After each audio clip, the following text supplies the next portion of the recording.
ಶುಭ ವಂದನೆಗಳು ನಿಮಗೆಲ್ಲರಿಗೂ. ಕ್ರಿಸ್ತೇಸು ಸ್ವಾಮಿ ನಾಮದಲ್ಲಿ ನಿಮ್ಮೆಲ್ಲರನ್ನು ಆಸರೆ ಟಿವಿ ಅರ್ಪಿಸುವ ಅವಲೋಕನ ಎನ್ನುವ ಕಾರ್ಯಕ್ರಮಕ್ಕೆ ನಾನು ಸ್ವಾಗತಿಸ್ತಿದ್ದೇನೆ.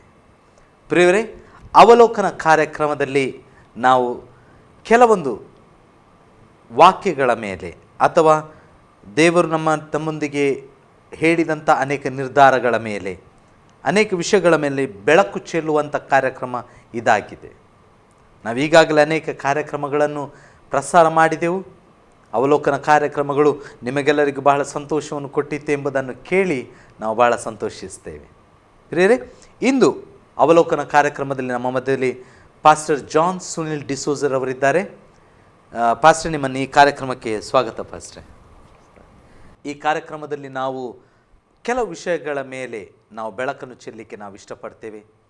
ಕೆಲವೆಲ್ಲ ಪ್ರಶ್ನೆಗಳು ನಿಮ್ಮ ಮನಸ್ಸಿನಲ್ಲಿ ಇರಬಹುದು, ಕೆಲವೆಲ್ಲ ಆಲೋಚನೆಗಳು, ಕೆಲವೆಲ್ಲ ವಿಷಯಗಳ ಮೇಲೆ ನೀವು ಧ್ಯಾನಿಸುವುದಕ್ಕೋಸ್ಕರ ಮನಸ್ಸು ಮಾಡಿರಬಹುದು. ಉದಾಹರಣೆಗೆ, ಕಳೆದ ಸಲ ನಾವು ಸಂಚಿಕೆಯಲ್ಲಿ ನಾವು ರೊಟ್ಟಿ, ಯೇಸು ತಾನೇ ರೊಟ್ಟಿಯಾಗಿದ್ದಾನೆ, ಅಥವಾ ರೊಟ್ಟಿಯನ್ನು ಯಾವ್ಯಾವ ವಿಷಯಗಳಿಗೆ ಆತನ ಸಾಮ್ಯವನ್ನಾಗಿ ಉಪಯೋಗಿಸಿದ್ದಾನೆ ಎನ್ನುವುದರ ಬಗ್ಗೆ ನಾವು ಅವಲೋಕಿಸಿದೆವು. ಇಂದು ಇನ್ನೊಂದು ಹೊಸ ಆಲೋಚನೆಯೊಂದಿಗೆ ನಿಮ್ಮ ಮಧ್ಯದಲ್ಲಿ ಬಂದಿದ್ದೇವೆ. ನಾನು ಪಾಸ್ಟರ್ ಹತ್ರ ನಾವು ರಿಕ್ವೆಸ್ಟ್ ಮಾಡಿದೆವು, ನಮ್ಮ ವೀಕ್ಷಕರಿಗೆ ಪವಿತ್ರಾತ್ಮನ ವಿಷಯದಲ್ಲಿ ಪಾಸ್ಟರ್ ನಾವು ಸ್ವಲ್ಪ ಹೊತ್ತು ಅವಲೋಕಿಸೋಣ, ಅನೇಕ ವಿಷಯಗಳನ್ನು ನಾವು ನೋಡೋಣ. ದೇವರ ವಾಕ್ಯದಲ್ಲಿ ಪರಿಶುದ್ಧಾತ್ಮನು ಏನು, ಉದಾಹರಣೆಗೆ ನಾವು ತಂದೆ, ಮಗ, ಪರಿಶುದ್ಧಾತ್ಮನು ತ್ರೈಏಕ ದೇವರೆಂಬುದಾಗಿ ನಾವು ಪ್ರಾರ್ಥಿಸ್ತೇವೆ. ಈ ತ್ರೈಕತ್ವದಲ್ಲಿ ನಮ್ಮ ಪರಿಶುದ್ಧಾತ್ಮನನ್ನು ನಾವು ಎಷ್ಟು ತಿಳ್ಕೊಂಡಿದ್ದೇವೆ, ಅಥವಾ ಪರಿಶುದ್ಧಾತ್ಮನ ಕಾರ್ಯವೈಖರಿಗಳೇನು, ನಮ್ಮ ಮಧ್ಯದಲ್ಲಿ ಪರಿಶುದ್ಧಾತ್ಮನ ಯಾವ ಕಾರ್ಯಗಳನ್ನು ನಡೆಸುತ್ತಾನೆ, ಮಾತ್ರವಲ್ಲದೆ ದೇವರ ವಾಕ್ಯ ನಮ್ಮನ್ನು ಎಲ್ಲೆಲ್ಲಿ ಪರಿಶುದ್ಧಾತ್ಮನ ಬಗ್ಗೆ ಉಲ್ಲೇಖಿಸಲಾಗಿದೆ ಎಂಬುದರ ಬಗ್ಗೆ ಒಂದು ಬೆಳಕನ್ನು ಚೆಲ್ಲೋಣ.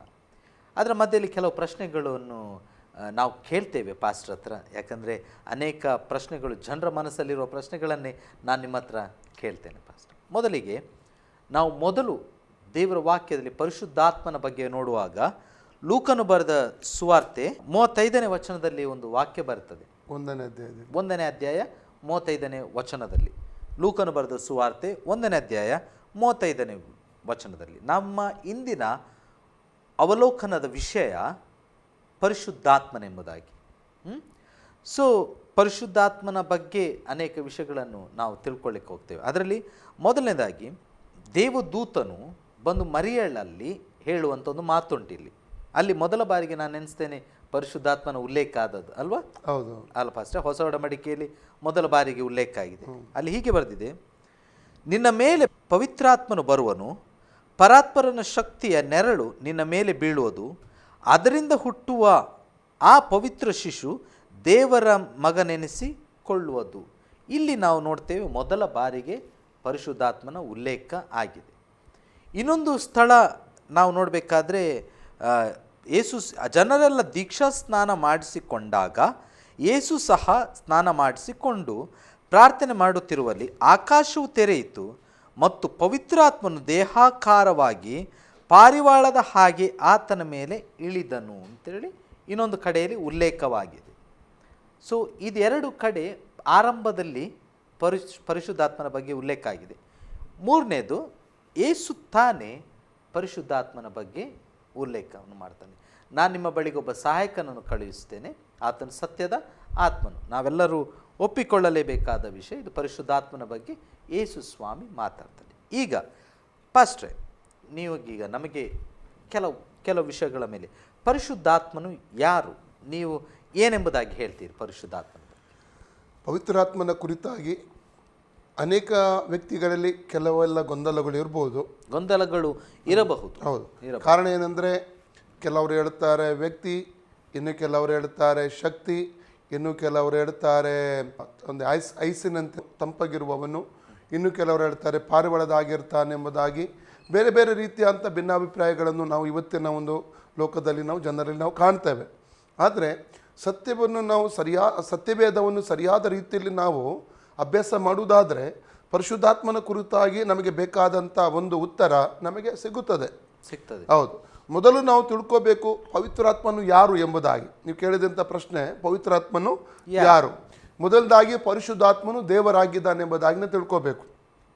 ಕಾರಣ ಎಂದರೆ ದೇವರಾಗಿರುವವನು ದೇವರು ಎಂಬುದಾಗಿ ಕರೆಸಿಕೊಳ್ಳಬೇಕಾದ್ರೆ, ದೇವರು ಎಂಬುದಾಗಿ ಕರೆಯಲ್ಪಡುವವನು ಅವನು ಸರ್ವಶಕ್ತನಾಗಬೇಕು, ಸರ್ವಜ್ಞಾನಿಯಾಗಿರಬೇಕು, ಸರ್ವವ್ಯಾಪಿಯಾಗಿರಬೇಕು, ಆತನು ಪರಿಶುದ್ಧನಾಗಿರಬೇಕು, ನಿತ್ಯಕ್ಕೂ ಜೀವಿಸುವಾತನಾಗಿರಬೇಕು, ಸರ್ವವನ್ನು ನೋಡುವವನಾಗಿರಬೇಕು, ಸರ್ವವನ್ನು ಕೇಳುವವನಾಗಿರಬೇಕು. ಹೀಗೆ ದೈವಿಕವಾದಂಥ ಗುಣಲಕ್ಷಣಗಳುಳ್ಳವನೇ ದೇವರೆಂಬುದಾಗಿ ನಾವು ತಿಳ್ಕೊಳ್ತೇವೆ. ಅದೇ ರೀತಿಯಲ್ಲಿ ಈ ಎಲ್ಲ ಗುಣಲಕ್ಷಣಗಳನ್ನು ಪರಿಶುದ್ಧಾತ್ಮನಲ್ಲಿ ಕೂಡ ನಾವು ಕಾಣಲಿಕ್ಕೆ ನಮಗೆ ಸಾಧ್ಯ. ಹೌದು. ಮೊದಲದಾಗಿ ನಾವು ಪವಿತ್ರಾತ್ಮನ ನೋಡುವಾಗ ದೇವರಾಗಿ ನಾವು ಪವಿತ್ರಾತ್ಮನ ನೋಡಬೇಕು. ಆತನು ದೈವಿಕ ಗುಣ ಲಕ್ಷಣಗಳುಳ್ಳವನು ಆಗಿದ್ದಾನೆಂಬುದಾಗಿ ನಾವು ವಾಕ್ಯದಲ್ಲಿ ತಿಳ್ಕೊಳ್ತೇವೆ. ಉದಾಹರಣೆಗೆ ಆತನು ಸರ್ವಶಕ್ತನು. ಯಾಕೆಂದರೆ ಜಕರ್ಯ ಪುಸ್ತಕದ 4ನೇ ಅಧ್ಯಾಯದ 6 ಮತ್ತು 7ನೇ ವಾಕ್ಯವನ್ನು ಓದುವಾಗ ಅಲ್ಲಿ ದೇವರು ಜೆರುಬ್ಬಾಬೆಲನಿಗೆ ಒಂದು ಪ್ರೋತ್ಸಾಹಿಸುವಂಥ ಒಂದು ವಾಕ್ಯ ಅದು. ಅಂದರೆ ಬಲದಿಂದಲ್ಲ, ಪರಾಕ್ರಮದಿಂದಲ್ಲ, ನನ್ನ ಆತ್ಮನಿಂದಲೇ ಎಂಬಂಥ ಒಂದು ಮಾತನ್ನಲ್ಲಿ ದೇವರು ಹೇಳ್ತಾ ಇದ್ದಾನೆ. ಅಂದರೆ ಅವತ್ತು ಬಾಬೇಲಿನಲ್ಲಿ ಸರಿಯಾಗಿರುವಂಥ ಒಂದು ದೇವಜನರಿಗೆ ಒಂದು ಸಂತೋಷದ ಸುದ್ದಿ ಕೋರೆಷನ ಮೂಲಕವಾಗಿ ತಿಳಿಸಲ್ಪಟ್ಟಿತು. ಅದು ಏನೆಂದರೆ, ಅವರು ಹೋಗಿ ನೆಬೂಕದ್ನೆಚ್ಚರನಾದಂಥ ಅರಸನು ಅದು ಕೆಡವಿದಂತಹ ದೇವಾಲಯವನ್ನು ಪುನಃ ಕಟ್ಟಬಹುದು ಎಂಬಂಥ ಒಂದು ಅವರಿಗೆ ಆಜ್ಞೆಯನ್ನು ಕೊಡುವಂಥದ್ದನ್ನು ನೋಡ್ತೇವೆ. ಹಾಗೆ ಜೆರುಬ್ಬಾಬೆಲ ಮತ್ತು ಅನೇಕ ಒಂದು ನೆಹೆಮೀಯ ಆಗಿರ್ಬೋದು, ಹಗ್ಗಾಯ ಆಗಿರ್ಬೋದು, ಕೆಲವು ಪ್ರವಾದಿಗಳು, ಕೆಲವು ನಾಯಕರು ಅಲ್ಲಿ ಹೋಗಿ ಆಲಯವನ್ನು ಕಟ್ಟುವಂಥ ಒಂದು ಕೆಲಸಕ್ಕೆ ಅವರು ಕೈ ಹಾಕ್ತಾರೆ. ಕೈ ಹಾಕುವಾಗ ಅವರಿಗೆ ಅನೇಕವಾದಂಥ ವಿರೋಧಗಳು ಅಲ್ಲಿ ಬರುವಂಥದ್ದನ್ನು ನಾವು ಕಾಣಲಿಕ್ಕೆ ನಮಗೆ ಸಾಧ್ಯ. ಎಜ್ರನ ಸಮಯದಲ್ಲಿ ಆಲಯ ಕಟ್ಟುವಾಗ ಅವರಿಗೆ ವಕೀಲರನ್ನು ಹಿಡ್ಕೊಂಡು ಕೆಲವು ದಾವೆಗಳನ್ನು ಹೂಡುವಂಥದ್ದು, ಆ ರಾಜನ ಆಜ್ಞೆ ಇದ್ದರೂ ಕೂಡ ಅವರಿಗೆ ವಿರೋಧವಾದ ಕೆಲವು ದಾವೆಗಳನ್ನು ಹೂಡುವಂಥದ್ದು, ಅವರ ಕೆಲಸವನ್ನು ತಡೆಯುವಂಥದ್ದು ನೋಡ್ಬೋದು. ಆದರೆ ತನ್ನ ದಾಸನಾದಂಥ ಜೆರುಬ್ಬಾಬೆಲನನ್ನು ದೇವರಲ್ಲಿ ಈ ರೀತಿ ಪ್ರೋತ್ಸಾಹಿಸಿ ಹೇಳ್ತಾ ಇದ್ದಾನೆ ಅಂದರೆ, ಬಲದಿಂದಲ್ಲ, ಪರಾಕ್ರಮದಿಂದಲ್ಲ, ನನ್ನ ಆತ್ಮನಿಂದಲೇ. ಅಂದರೆ ನನ್ನ ಆತ್ಮನ ಮೂಲಕ ಯಾವುದು ಅಸಾಧ್ಯವಾದನ್ನು ಮಾಡಲಿಕ್ಕೆ ಸಾಧ್ಯ ಎಂಬಂಥ ಒಂದು ಸಂದೇಶವನ್ನು ತನ್ನ ದಾಸನಿಗೆ ದೇವರಲ್ಲಿ ಕೊಡುವಂಥದ್ದು ನೋಡ್ತೇವೆ. ಅಂದರೆ ಇದರ ಮೂಲಕ ತಿಳ್ಕೊಳ್ಳಬಹುದು ನಾವು, ಆತನು ಸರ್ವಶಕ್ತನು, ಆತನಿಗೆ ಅಸಾಧ್ಯವಾದುದು ಯಾವುದು ಇಲ್ಲ ಎಂಬುದಾಗಿ ಮೊದಲನೇದಾಗಿ ನಾವು ತಿಳ್ಕೊಳ್ತೇವೆ.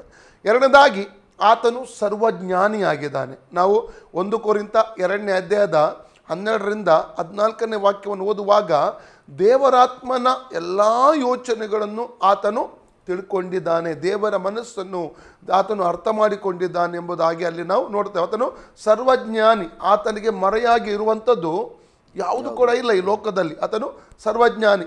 ಆತನು ಹಿಂದಿನದನ್ನು ತಿಳ್ಕೊಂಡಿದ್ದಾನೆ, ಈಗ ನಡೆಯುವಂಥ ತಿಳ್ಕೊಂಡಿದ್ದಾನೆ, ಮುಂದಿನ ವಿಚಾರಗಳನ್ನು ಆತನು ತಿಳ್ಕೊಂಡಿದ್ದಾನೆ ಎಂಬುದಾಗಿ ನಾವು ತಿಳ್ಕೊಳ್ಳತಕ್ಕದ್ದು. ಆತನು ಸರ್ವಜ್ಞಾನಿ.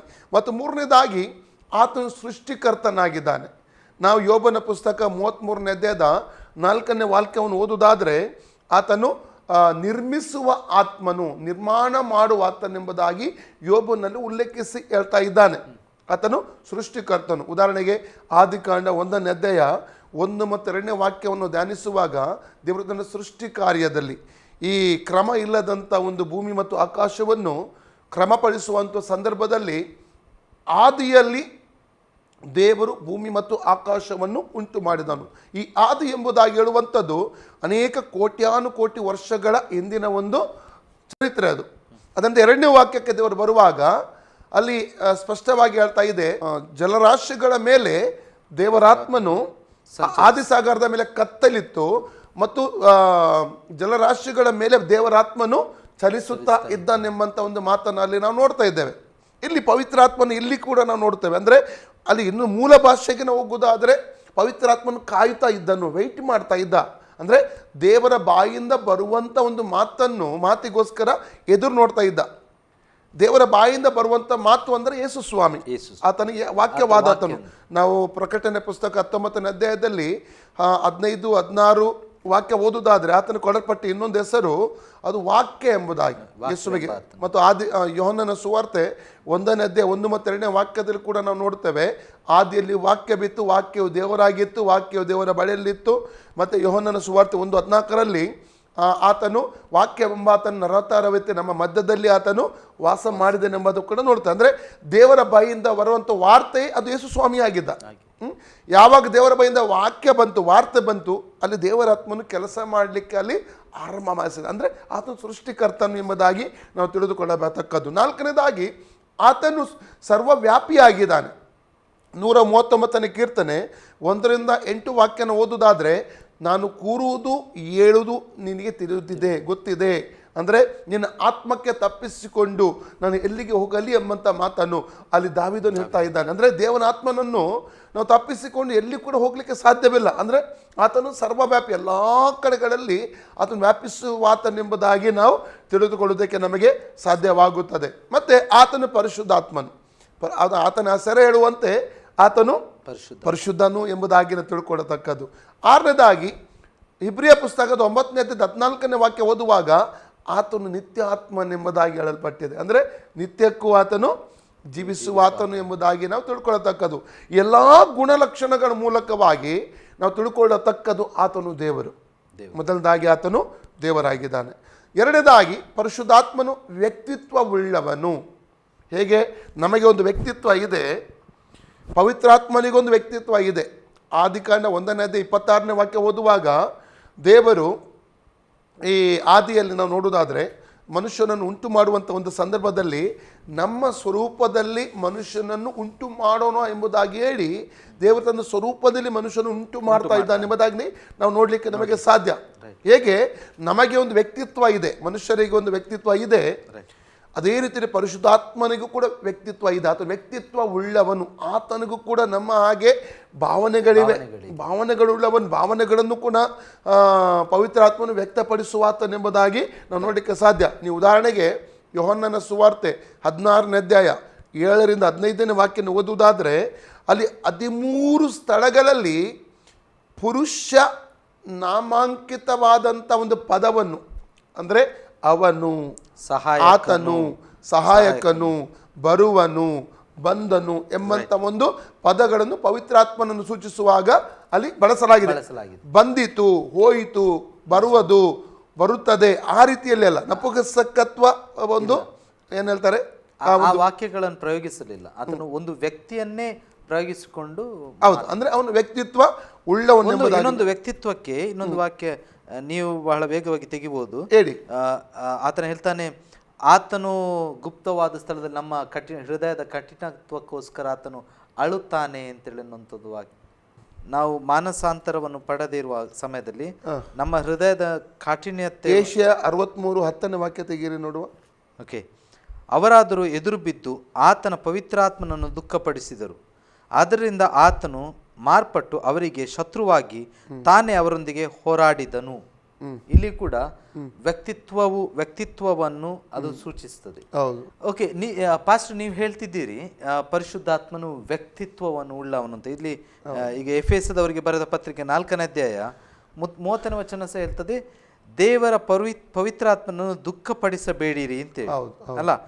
ಸೊ ಇಲ್ಲಿ ಕೂಡ ವ್ಯಕ್ತಿತ್ವವನ್ನೇ ತೋರಿಸ್ತಾ ಉಂಟು. ಹೌದು, ಇಲ್ಲಿ ಕೂಡ ವ್ಯಕ್ತಿತ್ವವನ್ನು. ಯಾಕಂದ್ರೆ ಪರಿಶುದ್ಧಾತ್ಮನು ಒಂದು ಪರ್ಸನ್ ಅಥವಾ ಒಂದು ವ್ಯಕ್ತಿತ್ವವನ್ನು ಹೊಂದಿದಾತನು. ಆತನಿಗೆ ಇಮೋಷನ್ಸ್ಗಳು, ಭಾವನೆಗಳು ಆತನಲ್ಲಿ ಇದೆ. ಹಾಗಿರುವಾಗ ಕೇವಲ ಒಂದು ಶಕ್ತಿ ಆಗಿರುತ್ತಿದ್ದರೆ ಶಕ್ತಿಯು ಕಾರ್ಯವನ್ನು ಮಾಡುತ್ತದೆ ಹೊರತು ಅದು ಭಾವನೆಗಳನ್ನು ಹೊಂದಿರುವುದಿಲ್ಲ. ಇಲ್ಲ.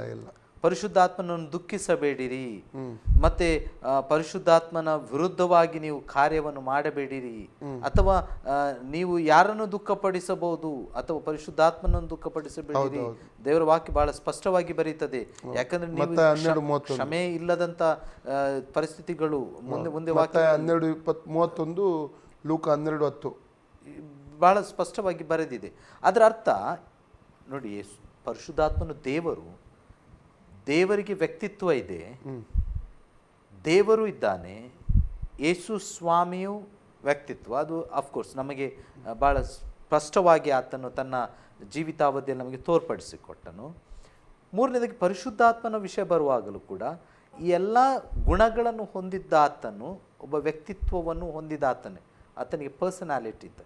ನೀವೀಗ ಹೇಳುವಂಥದ್ದು ಬಹಳ ಸ್ಪಷ್ಟವಾಗಿ ವಾಕ್ಯಗಳ ಮೂಲಕವಾಗಿ ನೀವು ಈಗಾಗಲೇ ಹೇಳಿ ಆಯಿತು. ಏನಂತ ಹೇಳಿದ್ರೆ ಪರಿಶುದ್ಧಾತ್ಮನ ವ್ಯಕ್ತಿತ್ವ ಹೊಂದಿದ್ದಾನೆ, ವ್ಯಕ್ತಿಯಾಗಿದ್ದಾನೆ, ಶಕ್ತಿಯಾಗಿದ್ದಾನೆ, ವ್ಯಕ್ತಿಯಾಗಿದ್ದಾನೆ. ಅದು ಚರ್ಚೆಗಳು ನಡೀತಾ ಇದೆ, ಅದು ತುಂಬ ಸಮಯಗಳಿಂದ ನಡೀತಾ ಇದೆ, ಇನ್ನು ನಡೀತಾ ಹೋಗಲಿ. ಅದರಲ್ಲಿ ಚರ್ಚೆಗಳು ಒಳ್ಳೆಯದೇ. ಏನು ಹೇಳ್ತೀರಿ? ಹೌದೌದು, ಕರೆಕ್ಟ್. ಚರ್ಚೆ ಒಳ್ಳೆಯದು. ಒಬ್ಬರು ವ್ಯಕ್ತಿಯಾಗಿದ್ದಾನೆ ಹೇಳಿ, ಮತ್ತೊಬ್ಬರು ಶಕ್ತಿಯಾಗಿದ್ದಾನೆ ಹೇಳಿ. ಆಗ ಶಕ್ತಿ ಹೇಳುವವನು ಅದರಲ್ಲಿ ಹೆಚ್ಚಿನ ಜ್ಞಾನವನ್ನು ಜನರಿಗೆ ಬೋಧಿಸ್ತಾನೆ, ವ್ಯಕ್ತಿ ಹೇಳುವವನು ವ್ಯಕ್ತಿಯ ಬಗ್ಗೆ, ವ್ಯಕ್ತಿತ್ವ ಎಲ್ಲೆಲ್ಲಿದೆ, ಹೇಗಿದೆ ಎಂಬುದನ್ನು ಬೋಧಿಸ್ತಾನೆ. ಚರ್ಚೆಯು ಆರೋಗ್ಯಕರವಾಗಿರಬೇಕು. ಯಾವಾಗಲೂ ಏನ್ ಹೇಳ್ತೀರಿ ಪಾಸ್ಟ್ರೆ? ಕರೆಕ್ಟ್. ಆರೋಗ್ಯಕರವಾಗಿರಬೇಕು. ಇನ್ನೊಬ್ಬನನ್ನು ಅದು ಕೆಳಗೆ ಮಾಡುವಂತದ್ದಾಗಿರಬಾರದು. ಅದು ನಮ್ಮ ಇನ್ನೊಬ್ಬನ ಮೇಲೆ ಜಯವನ್ನು ಸಾಧಿಸಬಾರದು. ನಾನು ಈ ಸಮಯದಲ್ಲಿ ವೀಕ್ಷಕರಿಗೆ ಇದು ಮಾತನ್ನು ಇನ್ನೊಂದು ಆವರ್ತಿ ಹೇಳ್ತೇನೆ. ನಮ್ಮ ಚರ್ಚೆಗಳು, ಆರ್ಗ್ಯುಮೆಂಟ್, ಇವುಗಳು ಇನ್ನೊಬ್ಬನ ಮೇಲೆ ನಾವು ಜಯವನ್ನು ಸಾಧಿಸುವವರಾಗಿರಬಾರದು. ಉದಾಹರಣೆಗೆ ನೀವು ಚರ್ಚೆ ಮಾಡುವಾಗ, ಜಾನು ಸೋತ, ಇದಕ್ಕೆ ಚರ್ಚೆ ಅಂತ ಹೇಳುವುದಿಲ್ಲ ನಾವು, ಇದಕ್ಕೆ ಯುದ್ಧ, ಕಾದಾಟ ಅಂತ ಹೇಳ್ತೇವೆ, ಆದರೆ ವಾಗ್ವಾದ ಅಂತ ಹೇಳ್ತೇವೆ. ಆದರೆ ಚರ್ಚೆಯು ಆರೋಗ್ಯಕರವಾಗಿರಬೇಕು. ಮಾತ್ರವಲ್ಲದೆ ಚರ್ಚೆಯ ಮೂಲಕವಾಗಿ ನಾವು ಇನ್ಫಾರ್ಮೇಶನ್ಗಳು, ಮಾಹಿತಿಗಳನ್ನು ತಿಳ್ಕೊಳ್ಳಬೇಕು. ಅದು ಆರೋಗ್ಯಕರವಾಗಿರುವಂಥದ್ದು. ಕೆಲವು ಸಲ ಜನರು ತಪ್ಪು ತಿಳ್ಕೊಳ್ತಾರೆ, ಚರ್ಚೆಯನ್ನು ಗಲಾಟೆ ಮಾಡಿಬಿಡ್ತಾರೆ. ಗಲಾಟೆ ಆಗಬಾರ್ದು. ಚರ್ಚೆಯ ಮೂಲಕವಾಗಿ ಮಾಹಿತಿಗಳು ಗೊತ್ತಾಗಬೇಕು. ನನಗೂ ಅನೇಕ ವರ್ಷಗಳಿಂದ, ಹೆಚ್ಚು ಕಡಿಮೆ 15-20 ವರ್ಷಗಳ ಹಿಂದೆ ಈ ಚರ್ಚೆ ಆಗ್ತಿತ್ತು ಪಾಸ್ಟ್ರೆ, ವ್ಯಕ್ತಿ ಮತ್ತು ಶಕ್ತಿ ಬಗ್ಗೆ. ಬಹಳ ಹಿಂದೆ ದೇವರ ಸೇವಕರುಗಳು ಅದರ ಬಗ್ಗೆ ದೊಡ್ಡ ದೊಡ್ಡ ಕಾನ್ಫರೆನ್ಸ್ಗಳಲ್ಲಿ ಚರ್ಚೆಗಳನ್ನು ಆಗ್ತಿದ್ದದು ನನಗೆ ಗೊತ್ತಿದೆ. ಹೇಳಿ ಪಾಸ್ಟ್ರೆ, ಈಗ ನೀವು ಇದೆಲ್ಲ ಗುಣ ಲಕ್ಷಣಗಳ ಮೂಲಕವಾಗಿ ಆತನು ದೇವರು ಅಂತ ಹೇಳಿದ್ರಿ. ಹೌದು. ಎರಡನೇದಾಗಿ ವ್ಯಕ್ತಿತ್ವ ಉಳ್ಳವನು. ಯಾಕಂದ್ರೆ ಇನ್ನೊಂದು ಕಡೆ ಕೂಡ ನೋಡ್ತೇವೆ, ಅಪೊಸ್ತಲಕತೆ 16ನೇ ವಾಕ್ಯದಲ್ಲಿ ಅಪೊಸ್ತಲರಿಗೆ ಪವಿತ್ರಾತ್ಮನ ಹೇಳ್ತಾ ಇದ್ದಾನೆ, ಪೌಲನಿಗೆ ಹೇಳ್ತಾ ಇದ್ದಾನೆ, ಅಲ್ಲಿ ಏಷ್ಯ ಖಂಡದಲ್ಲಿ ಹೋಗಿ ಸುವಾರ್ತೆ ಸಾರುವುದಕ್ಕೆ ಪವಿತ್ರಾತ್ಮನು ತಡೆದನು ಎಂಬುದಾಗಿ ನಾವು ನೋಡ್ತೇವೆ. ಅಲ್ಲಿ ತಡೆದನು, ಪವಿತ್ರಾತ್ಮನು ತಡೆಯುವಂಥದ್ದನ್ನು ಅಲ್ಲಿ ನಾವು ಕಾಣಲಿಕ್ಕೆ ನಮಗೆ ಸಾಧ್ಯ. ಒಂದು ವ್ಯಕ್ತಿ ಮಾತ್ರ ತಡೀಲಿಕ್ಕೆ ಸಾಧ್ಯ. ಅಲ್ಲಿ ತಡೆದನು ಎಂಬಂಥ ಒಂದು ಪದವನ್ನು ಬಳಸಲಾಗಿದೆ. ಅದು ಯಾಕೆ ಎಂಬುದಾಗಿ ನಮಗೆ ಗೊತ್ತಿಲ್ಲ. ಕಾಲಾಂತರದಲ್ಲಿ ಮತ್ತೆ ಅಲ್ಲಿ ಏಷ್ಯ ಖಂಡದಲ್ಲಿ 7 ಸಭೆಗಳು ಕೂಡ ಬಂದವು. ಅದನ್ನು ಪ್ರಕಟಣೆ ಪುಸ್ತಕ 2 ಮತ್ತು 3ನೇ ವಾಕ್ಯದಲ್ಲಿ ಕೂಡ ನೋಡ್ತೇವೆ.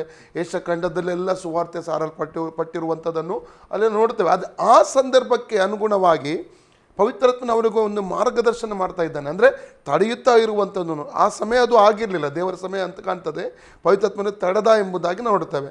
ಮತ್ತು ಮುಂದುವರೆದು ಓದುವುದಾದರೆ ಅಪೊಸ್ತಲಕೃತ್ಯ 13ನೇ ಅಧ್ಯಾಯ 1-3 ವಾಕ್ಯ ಓದುವುದಾದರೆ, ಅಂತ್ಯೋಕ್ಯ ಸಭೆಯಲ್ಲಿ ಕೂಡ ಅನೇಕ ಬೋಧಕರಿದ್ದರು, ಅನೇಕ ಪ್ರವಾದಿಗಳಿದ್ದರು ಎಂಬುದಾಗಿ. ಅದು ಅವರ ಪ್ರಶ್ನೆ ಏನಾಗಿತ್ತಂದರೆ, ಪೂರ್ಣ ಸುವಾರ್ಥ ಸೇವೆಗೋಸ್ಕರವಾಗಿ ಯಾರನ್ನು ಪ್ರತ್ಯೇಕಿಸುವುದೆಂಬುದಾಗಿ. ಅದಕ್ಕೋಸ್ಕರ ಆ ಸಭೆಯವರು ಉಪವಾಸ ಮಾಡುತ್ತಾ ಪ್ರಾರ್ಥನೆ ಮಾಡುತ್ತಿರುವ ಸಂದರ್ಭದಲ್ಲಿ ಪವಿತ್ರಾತ್ಮನವರೊಟ್ಟಿಗೆ ಮಾತಾಡ್ತಾ ಇದ್ದಾನೆ. ನಾನು ಕರೆದ ಕೆಲಸಕ್ಕಾಗಿ ಬರ್ನಬ ಮತ್ತು ಪೌಲರನ್ನು ಪ್ರತ್ಯೇಕಿಸಿರಿ ಎಂಬಂಥ ಮಾತನ್ನು ಅವರಿಗೆ ಅಲ್ಲಿ ಪವಿತ್ರಾತ್ಮ ಸ್ಪಷ್ಟವಾಗಿ ಹೇಳ್ತಾ ಇದ್ದ. ಅಂದರೆ ಪವಿತ್ರಾತ್ಮನು ಅಲ್ಲಿ ಮಾತನಾಡುವಂಥದ್ದನ್ನು ಕೂಡ ಅಲ್ಲಿ ನಾವು ಕಾಣಲಿಕ್ಕೆ ನಮಗೆ ಸಾಧ್ಯ. ಇದರಿಂದಾಗಿ ಪರಿಶುದ್ಧಾತ್ಮನು ಒಂದು ವ್ಯಕ್ತಿತ್ವ ಉಳ್ಳವನೆಂಬುದಾಗಿ ನೋಡಲಿಕ್ಕೆ ನಮಗೆ ಗೊತ್ತಾಗ್ತದೆ. ಹೌದು, ಆತನು ಕಾರ್ಯ ಮಾಡುವ ಆತನು ದೇವರು, ಇಂಥದೆಲ್ಲ ವಿಷಯಗಳ ಮೇಲೆ ನಾವಿವತ್ತು ಬೆಳಕು ಚೆಲ್ಲಿದ್ದೇವೆ. ಪವಿತ್ರಾತ್ಮನ ಬಗ್ಗೆ ಇನ್ನು ಆತನು ಯಾರು ಎಂಬುದಾಗಿ ಹೇಳ್ಬೇಕಾದ್ರೆ, ನಾವು ಮೊದಲದಾಗಿ ತಿಳ್ಕೊಂಡೆವು ಪವಿತ್ರಾತ್ಮನು ದೇವರಾಗಿದ್ದಾನೆ. ಎರಡನೇದಾಗಿ ತಿಳ್ಕೊಂಡೆವು ಪವಿತ್ರಾತ್ಮನು ವ್ಯಕ್ತಿತ್ವ ಉಳ್ಳವನು. ಮೂರನೇದಾಗಿ ಪರಿಶುದ್ಧಾತ್ಮನು ತ್ರೈಕತ್ವದ 3ನೇ ವ್ಯಕ್ತಿ ಎಂಬುದಾಗಿ ನಾವು ತಿಳ್ಕೋಬೇಕು.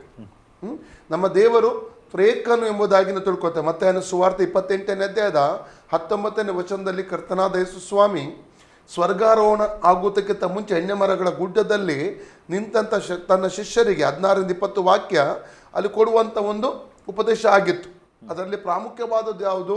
ನೀವು ಇಡೀ ಲೋಕಕ್ಕೆ ಹೋಗಿ ಸುವಾರ್ತೆಯನ್ನು ಸಾರಿ ಜನರನ್ನು ನನ್ನ ಶಿಷ್ಯರನ್ನಾಗಿ ನೀವು ಮಾಡಬೇಕು, ಮತ್ತು ಅವರಿಗೆ ತಂದೆ ಮಗ ಪವಿತ್ರಾತ್ಮನ ಹೆಸರಿನಲ್ಲಿ ದೀಕ್ಷಾಸ್ನಾನ ಕೊಡಿರಿ, ಮತ್ತು ನಾನು ನಿಮಗೆ ಕಲಿಸಿಕೊಟ್ಟದನ್ನು ಕಾಪಾಡಿಕೊಡೋದಕ್ಕೆ ಅವರಿಗೆ ಕಲಿಸಿಕೊಡ್ರಿ ಎಂಬಂಥ ಮಾತು. ಯುಗದ ಸಮಾಪ್ತಿಯವರೆಗೂ ನಾನು ನಿಮ್ಮೊಂದಿಗಿದ್ದೇನೆ ಎಂಬಂಥ ಮಾತನಲ್ಲಿ ಅಲ್ಲಿ ತಂದೆ ಮಗ ಮತ್ತು ಪವಿತ್ರಾತ್ಮನ ಹೆಸರನ್ನು ಅಲ್ಲಿ ಉಲ್ಲೇಖಿಸಿರುವಂಥದ್ದನ್ನು ನಾವು ಕಾಣಲಿಕ್ಕೆ ನಮಗೆ ಸಾಧ್ಯ. ಅಂದರೆ ತ್ರಿತ್ವದ 3ನೇ ವ್ಯಕ್ತಿಯೇ ಪರಿಶುದ್ಧಾತ್ಮನು ಎಂಬುದನ್ನು ತಿಳ್ಕೋಬೇಕು. 2 ಕೊರಿಂಥ 13ನೇ ಅಧ್ಯಾಯದ 14ನೇ ವಾಕ್ಯದಲ್ಲಿ ಪೌಲನು ತನ್ನ ಪತ್ರಿಕೆಯನ್ನು ಕೊನೆಗೊಳಿಸುವಂಥ ಸಂದರ್ಭದಲ್ಲಿ ಇಲ್ಲಿ ಕೂಡ ತಂದೆಯಾದ ದೇವರ ಪ್ರೀತಿ, ಕರ್ತನಾದ ಯೇಸು ಕ್ರಿಸ್ತನ ಕೃಪೆ, ಪರಿಶುದ್ಧಾತ್ಮನ ಐಕ್ಯತೆ, ಅನ್ಯೋನ್ಯತೆ ಎಂಬಂಥ ಮಾತನ್ನು ಅಲ್ಲಿ ಬೆಳೆಸುವಂಥದ್ದನ್ನು ಕೂಡ ನಾವು ನಮಗೆ ನೋಡ್ಲಿಕ್ಕೆ ಸಾಧ್ಯ. ಮಾತ್ರವಲ್ಲ, ಸತ್ಯವೇದದ ಉದ್ದಕ್ಕೂ ಆದಿ ಕಾಂಡದಿಂದಲೇ ಒಂದು ತ್ರೇಕತ್ವವನ್ನು ನೋಡಲಿಕ್ಕೆ ಸಾಧ್ಯ. ತಂದೆಯಾದ ದೇವರ ಒಂದು ಬೇರೆಯಾದಂಥ ವ್ಯಕ್ತಿತ್ವ, ಮಗನಾದ ಯೇಸು ಕ್ರಿಸ್ತನ ಒಂದು ವ್ಯಕ್ತಿತ್ವ ಮತ್ತು ಪರಿಶುದ್ಧಾತ್ಮನ ಒಂದು ಬೇರೆಯಾದಂಥ ಒಂದು ವ್ಯಕ್ತಿತ್ವಗಳನ್ನು ಇಲ್ಲಿ ನಾವು ನೋಡಲಿಕ್ಕೆ ಸಾಧ್ಯ. ಅಂದರೆ ಮೂರು ದೇವರಲ್ಲ, ಒಬ್ಬ ದೇವರಲ್ಲಿ ಮೂರು ವ್ಯಕ್ತಿತ್ವಗಳನ್ನು ನೋಡ್ತೇವೆ.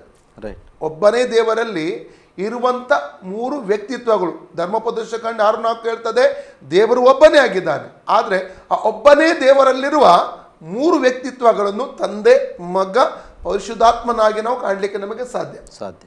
ಹೌದು, ತ್ರೇಕತ್ವದ ಮೂರನೇ ವ್ಯಕ್ತಿ ಪರಿಶುದ್ಧಾತ್ಮನೆಂಬುದಾಗಿ ಹೇಳುವುದಕ್ಕೆ ನಾನು ಇಷ್ಟಪಡ್ತೇನೆ. ಮತ್ತೆ 4ನೇದಾಗಿ, ಪರಿಶುದ್ಧಾತ್ಮನು ತಂದೆಯಾದ ದೇವರ ವಾಗ್ದಾನ. ಲೂಕನ ಪುಸ್ತಕ 24ನೇ ಅಧ್ಯಾಯದ 49ನೇ ವಾಕ್ಯನ ಓದುವಾಗ, ಯೇಸು ಪುನರುತ್ಥಾನ ಹೊಂದಿದಂಥ ಯೇಸು ಕ್ರಿಸ್ತನು ತನ್ನ ಶಿಷ್ಯರಿಗೆ ಒಂದು ಆಲೋಚನೆ ಕೊಡ್ತಾ ಇದ್ದಾನೆ. ಅದು ಏನೆಂದರೆ, ತಂದೆಯಾದ ದೇವರು ಮಾಡಿದಂಥ ವಾಗ್ದಾನ, ಅಂದರೆ ದೇವರು ಮೇಲನ ಲೋಕದ ಶಕ್ತಿಯನ್ನು ನಿಮ್ಮನ್ನು ಒದಿಸುವವರೆಗೆ ಜೆರೂಸಲೇಮಿನಲ್ಲಿ ನೀವು ಕಾದು ಕುಳಿತುಕೊಳ್ಳಬೇಕೆಂಬಂಥ ಒಂದು ಆಲೋಚನೆಯನ್ನು ತನ್ನ ಶಿಷ್ಯರಿಗೆ ಸ್ವಾಮಿ ಹೇಳಿದ. ಅಂದರೆ ಅವರು ಬಹಿರಂಗವಾದಂಥ ಸೇವೆಗೆ ಹೋಗೋದಕ್ಕಿಂತ ಮುಂಚಿತವಾಗಿ ಈ ಒಂದು ಶಕ್ತಿಯನ್ನು ನೀವು ಹೊಂದಿಕೊಂಡು ನೀವು ಹೋಗಬೇಕೆಂಬಂಥ ಒಂದು ಆಲೋಚನೆ ತನ್ನ ಶಿಷ್ಯರಿಗೆ ಯೇಸು ಸ್ವಾಮಿ ಕೊಡುವಂಥದ್ದನ್ನು ಅಲ್ಲಿ ನಾವು ಕಾಣಲಿಕ್ಕೆ ನಮಗೆ ಸಾಧ್ಯ. ಅಂದರೆ ತಂದೆಯಾದ ದೇವರ ವಾಗ್ದಾನ ಅಂದರೆ, ನಾವು ಯೋವೇಲನ ಪುಸ್ತಕ 2ನೇ ಅಧ್ಯಾಯ 28-29ನೇ ವಾಕ್ಯದಲ್ಲಿ ಅದೇ ವಾಕ್ಯವನ್ನು ಅಪೊಸ್ತಲರ 2:17-18ರಲ್ಲಿ ನಾವು ನೋಡ್ತೇವೆ. ಕೊನೆಯ ದಿವಸಗಳಲ್ಲಿ ನನ್ನ ಜನರ ಮೇಲೆ ನಾನು ಸ್ತ್ರೀಯರ ಮೇಲೂ ಪುರುಷರ ಮೇಲೂ ನನ್ನ ಆತ್ಮವನ್ನು ಸುರಿಸುವೆನು ಎಂಬಂಥ ಒಂದು, ಮತ್ತು ಸ್ತ್ರೀಯರು ಪ್ರವಾದಿಸುವರು ಮತ್ತು ಪ್ರಾಯದವರಿಗೆ ಕನಸುಗಳು ದರ್ಶನಗಳು ಬೀಳುವ ಎಂಬಂಥ ಒಂದು ಮಾತನ್ನು ಅಲ್ಲಿ ನಾವು ಕಾಣಲಿಕ್ಕೆ ನಮಗೆ ಸಾಧ್ಯ. ಅದೇ ವಾಕ್ಯವನ್ನು ಆ ಪೆಂತೆಕೋಸ್ತ ದಿವಸದಲ್ಲಿ ಪೌಲನು ಅಪೊಸ್ತಲರ 2:17-18ರಲ್ಲಿ ಉಲ್ಲೇಖಿಸಿ ಹೇಳ್ತಾನೆ. ಅದಕ್ಕೆ ಅಲ್ಲಿ ದೇವರು ವಾಗ್ದಾನ ಮಾಡಿದ, ನನ್ನ ಆತ್ಮವನ್ನು ನಾನು ಕಡೆಯ ದಿವಸದಲ್ಲಿ ನನ್ನ ಜನರ ಮೇಲೆ ಸುರಿಸ್ತೇನೆ ಎಂಬಂಥ ಒಂದು ಮಾತು. ಅದು ತಂದೆಯಾದ ದೇವರ ಒಂದು ವಾಗ್ದಾನವಾಗಿದ್ದಾನೆ ಎಂಬುದಾಗಿ ಇದರ ಮೂಲಕವಾಗಿ ತಿಳ್ಕೊಳ್ತೇವೆ. ಮತ್ತು 5ನೇದಾಗಿ, ಪರಿಶುದ್ಧಾತ್ಮನು ಜೀವವುಳ್ಳ ದೇವರ ಆತ್ಮ.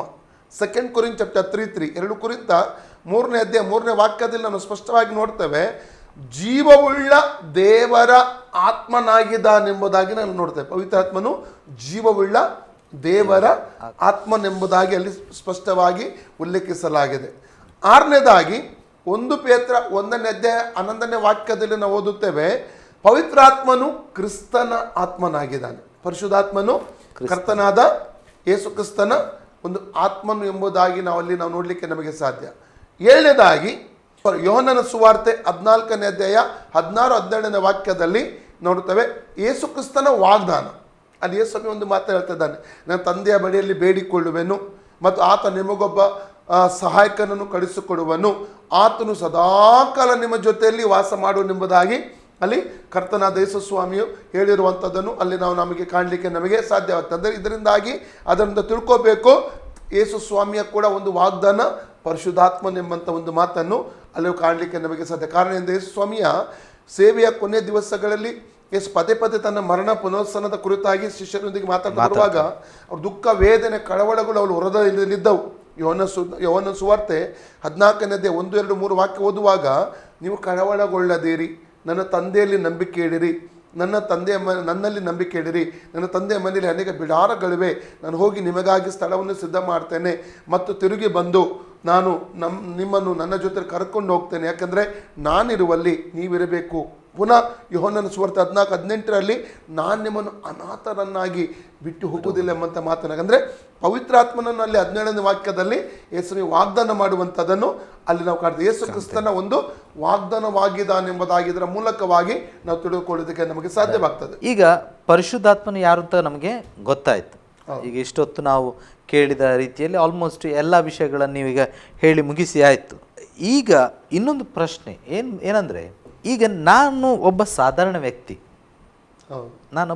ವ್ಯಕ್ತಿ, ಯೇಸು ಸ್ವಾಮಿಯನ್ನು ನಂಬುವವನು, ನಾನು ರಕ್ಷಣೆ ಹೊಂದಿದ್ದೇನೆ, ಮಾನಸಾಂತರ ಆಗಿದೆ ನನಗೆ, ನಾನೊಬ್ಬ ಕ್ರೈಸ್ತನು, ಕ್ರಿಸ್ತ ಯೇಸು ಸ್ವಾಮಿಯ ದಾಸನು. ಈಗ ಈ ನನ್ನ ಬದುಕಿನಲ್ಲಿ ಪರಿಶುದ್ಧಾತ್ಮನ ಕಾರ್ಯಗಳು ಏನು? ಒಂದು ಇದು ಇನ್ನೊಂದು ಮಾತಿನಲ್ಲಿ ಹೇಳೋದಾದರೆ, ನನಗೆ ಯಾಕೆ ಪರಿಶುದ್ಧಾತ್ಮನು ನನ್ನ ಬದುಕಿನಲ್ಲಿ ಏನು ಮಾಡಲಿಕ್ಕೆ ಇದ್ದಾನೆ? ಯಾಕಂದರೆ ನನ್ನದೊಂದು ಪ್ರಾರ್ಥನೆ ಉಂಟು, ಯೇಸುವೆ, ದೇವರೇ, ಯೇಸುವೆ ಅಂತ ಪ್ರಾರ್ಥನೆ ಮಾಡ್ತಿರ್ತೇವೆ. ಇಲ್ಲಿ ಪರಿಶುದ್ಧಾತ್ಮನು ಸಾಧಾರಣ ವ್ಯಕ್ತಿಯಾಗಿರುವ ನನ್ನ ಬದುಕಿನಲ್ಲಿ ಏನಾಗಿದ್ದಾನೆ? ಈಗ ಸಾಧಾರಣ ವೀಕ್ಷಕರೆಲ್ಲ ಅನೇಕರು ಈಗ ಇದರ ಅರ್ಥ ಆಗಬೇಕಾದ್ರೆ ನಮ್ಮ ಕ್ರೈಸ್ತರು ಮಾತ್ರ ಕೂತು ನೋಡ್ತಿರ್ತಾರೆ ಹೆಚ್ಚಾಗಿ. ಯಾಕಂದರೆ ಕ್ರೈಸ್ತರಿಗೆ ಮಾತ್ರ ಇದು ಅರ್ಥ ಆಗ್ತಾ ಉಂಟು ನಾವೇನು ಮಾತಾಡ್ತಿದ್ದೇವೆ. ಅದರಲ್ಲಿಯೂ ಬೈಬಲ್ ಗೊತ್ತಿದ್ದವರಿಗೆ, ಬೈಬಲ್ ಓದುವವರಿಗೆ. ಅದರಿಂದಾಗಿ ನಾವು ಇದರ ಮೂಲಕವಾಗಿ ನಾವು ನಮ್ಮ ಕ್ರೈಸ್ತ ಸಹೋದರ ಸಹೋದರಿಯರಿಗೆ ಪ್ರೋತ್ಸಾಹಿಸ್ತೇವೆ, ಸ್ವಲ್ಪ ಬೈಬಲ್ ಓದಿ, ಇಲ್ಲರಿದೆ ಅಂತ ಅರ್ಥನೇ ಆಗಲಿಕ್ಕಿಲ್ಲ. ಈ ಕಾರ್ಯಕ್ರಮವನ್ನು ನಾವು ತಿರುಗಿ ಹಾಕ್ತೇವೆ, ಅದರಿಂದಾಗಿ ಕಾಯ್ತೇವೆ, ಅವಲೋಕನವನ್ನು ನಾವು ರಿಪೀಟ್ ಆಗ್ತೇವೆ. ಯಾಕೆಂದರೆ ಪಾಸ್ಟ್ರು ಹೇಳ್ತಾ ಹೋಗ್ತಿದ್ದಂಥ ವಾಕ್ಯಗಳು ನಿಮ್ಮ ತಲೆ ಮೇಲಿಂದ ಹಾರಿ ಹೋಗಬಾರ್ದು, ಇನ್ನೊಮ್ಮೆ ಹಾಕುವಾಗ ಅದನ್ನು ಕೇಳಿ. ಈಗ ಇಷ್ಟೆಲ್ಲ ಪರಿಶುದ್ಧಾತ್ಮನ ಕಾರ್ಯವೈಖರಿಗಳನ್ನು ಅಥವಾ ಆತನ ವಿಷಯಗಳನ್ನು ನಾವು ತಿಳ್ಕೊಂಡೇವೆ. ಈಗ ಸಾಧಾರಣ ವ್ಯಕ್ತಿಯಾಗಿರುವ ನನ್ನ ಬದುಕಿನಲ್ಲಿ ಪರಿಶುದ್ಧಾತ್ಮನ ಕೆಲಸ ಏನು? ಈಗ ನೀವು ಹೇಳ್ಬೋದು, ಒಬ್ಬ ದೊಡ್ಡ ದೇವರ ಸೇವಕರುಗಳು ಮಹತ್ ಕಾರ್ಯಗಳನ್ನು ಮಾಡುವುದು, ಇನ್ನು ಅನೇಕ ದೊಡ್ಡ ದೊಡ್ಡ ಕಾರ್ಯಗಳು ಆಗ್ತಾ ಇರ್ತದೆ ಲೋಕದಲ್ಲೆಲ್ಲ. ದೇವರು ಅನೇಕ ಕಾರ್ಯಗಳನ್ನು ಮಾಡಿದ್ದಾನೆ, ಅದ್ಭುತಗಳನ್ನು ನಾವು ನೋಡಿದ್ದೇವೆ, ಇದೆಲ್ಲ ನಡೆದಿದೆ. ಈಗ ಸಾಧಾರಣ ವ್ಯಕ್ತಿಯಾಗಿರುವ ನನ್ನ ಬದುಕಿನಲ್ಲಿ ಯೇಸು ಪರಿಶುದ್ಧಾತ್ಮನು ಏನು ಮಾಡ್ತಾನೆ? ಹೌದು, ನಾವು ಮೊದಲನಾಗಿ ತಿಳಿದುಕೊಳ್ಳಬೇಕು, ಪವಿತ್ರಾತ್ಮನು ಯಾರಿಗೆ ಸಿಗುತ್ತಾನೆ, ಯಾರ ಜೀವಿತದಲ್ಲಿ ಪವಿತ್ರಾತ್ಮನು ಬರ್ತಾನೆ, ಅದನ್ನು ಮೊದಲು ನಾವು ತಿಳ್ಕೊಳ್ಬೇಕು. ಬಂದ ನಂತರವೇ ಆತ ನಮ್ಮ ಜೀವಿತದಲ್ಲಿ ಬಂದ ನಂತರವೇ ಆತನ ಕಾರ್ಯಗಳನ್ನು ಮಾಡುವಂಥದ್ದು. ಅದು ಎರಡನೇ ಪ್ರಶ್ನೆ. ಅಂದರೆ ಅವನು ಏನು ಮಾಡ್ತಾನೆ ಎಂಬುದಾಗಿ ಅದು ನಂತರದ್ದು. ಮೊದಲು ತಿಳ್ಕೊಳ್ಬೇಕು ಯಾರಲ್ಲಿ ಪವಿತ್ರಾತ್ಮನು ಬರ್ತಾನೆ ಎಂಬುದಾಗಿ ನಾವು ಮೊದಲು ತಿಳ್ಕೊಳ್ಬೇಕು.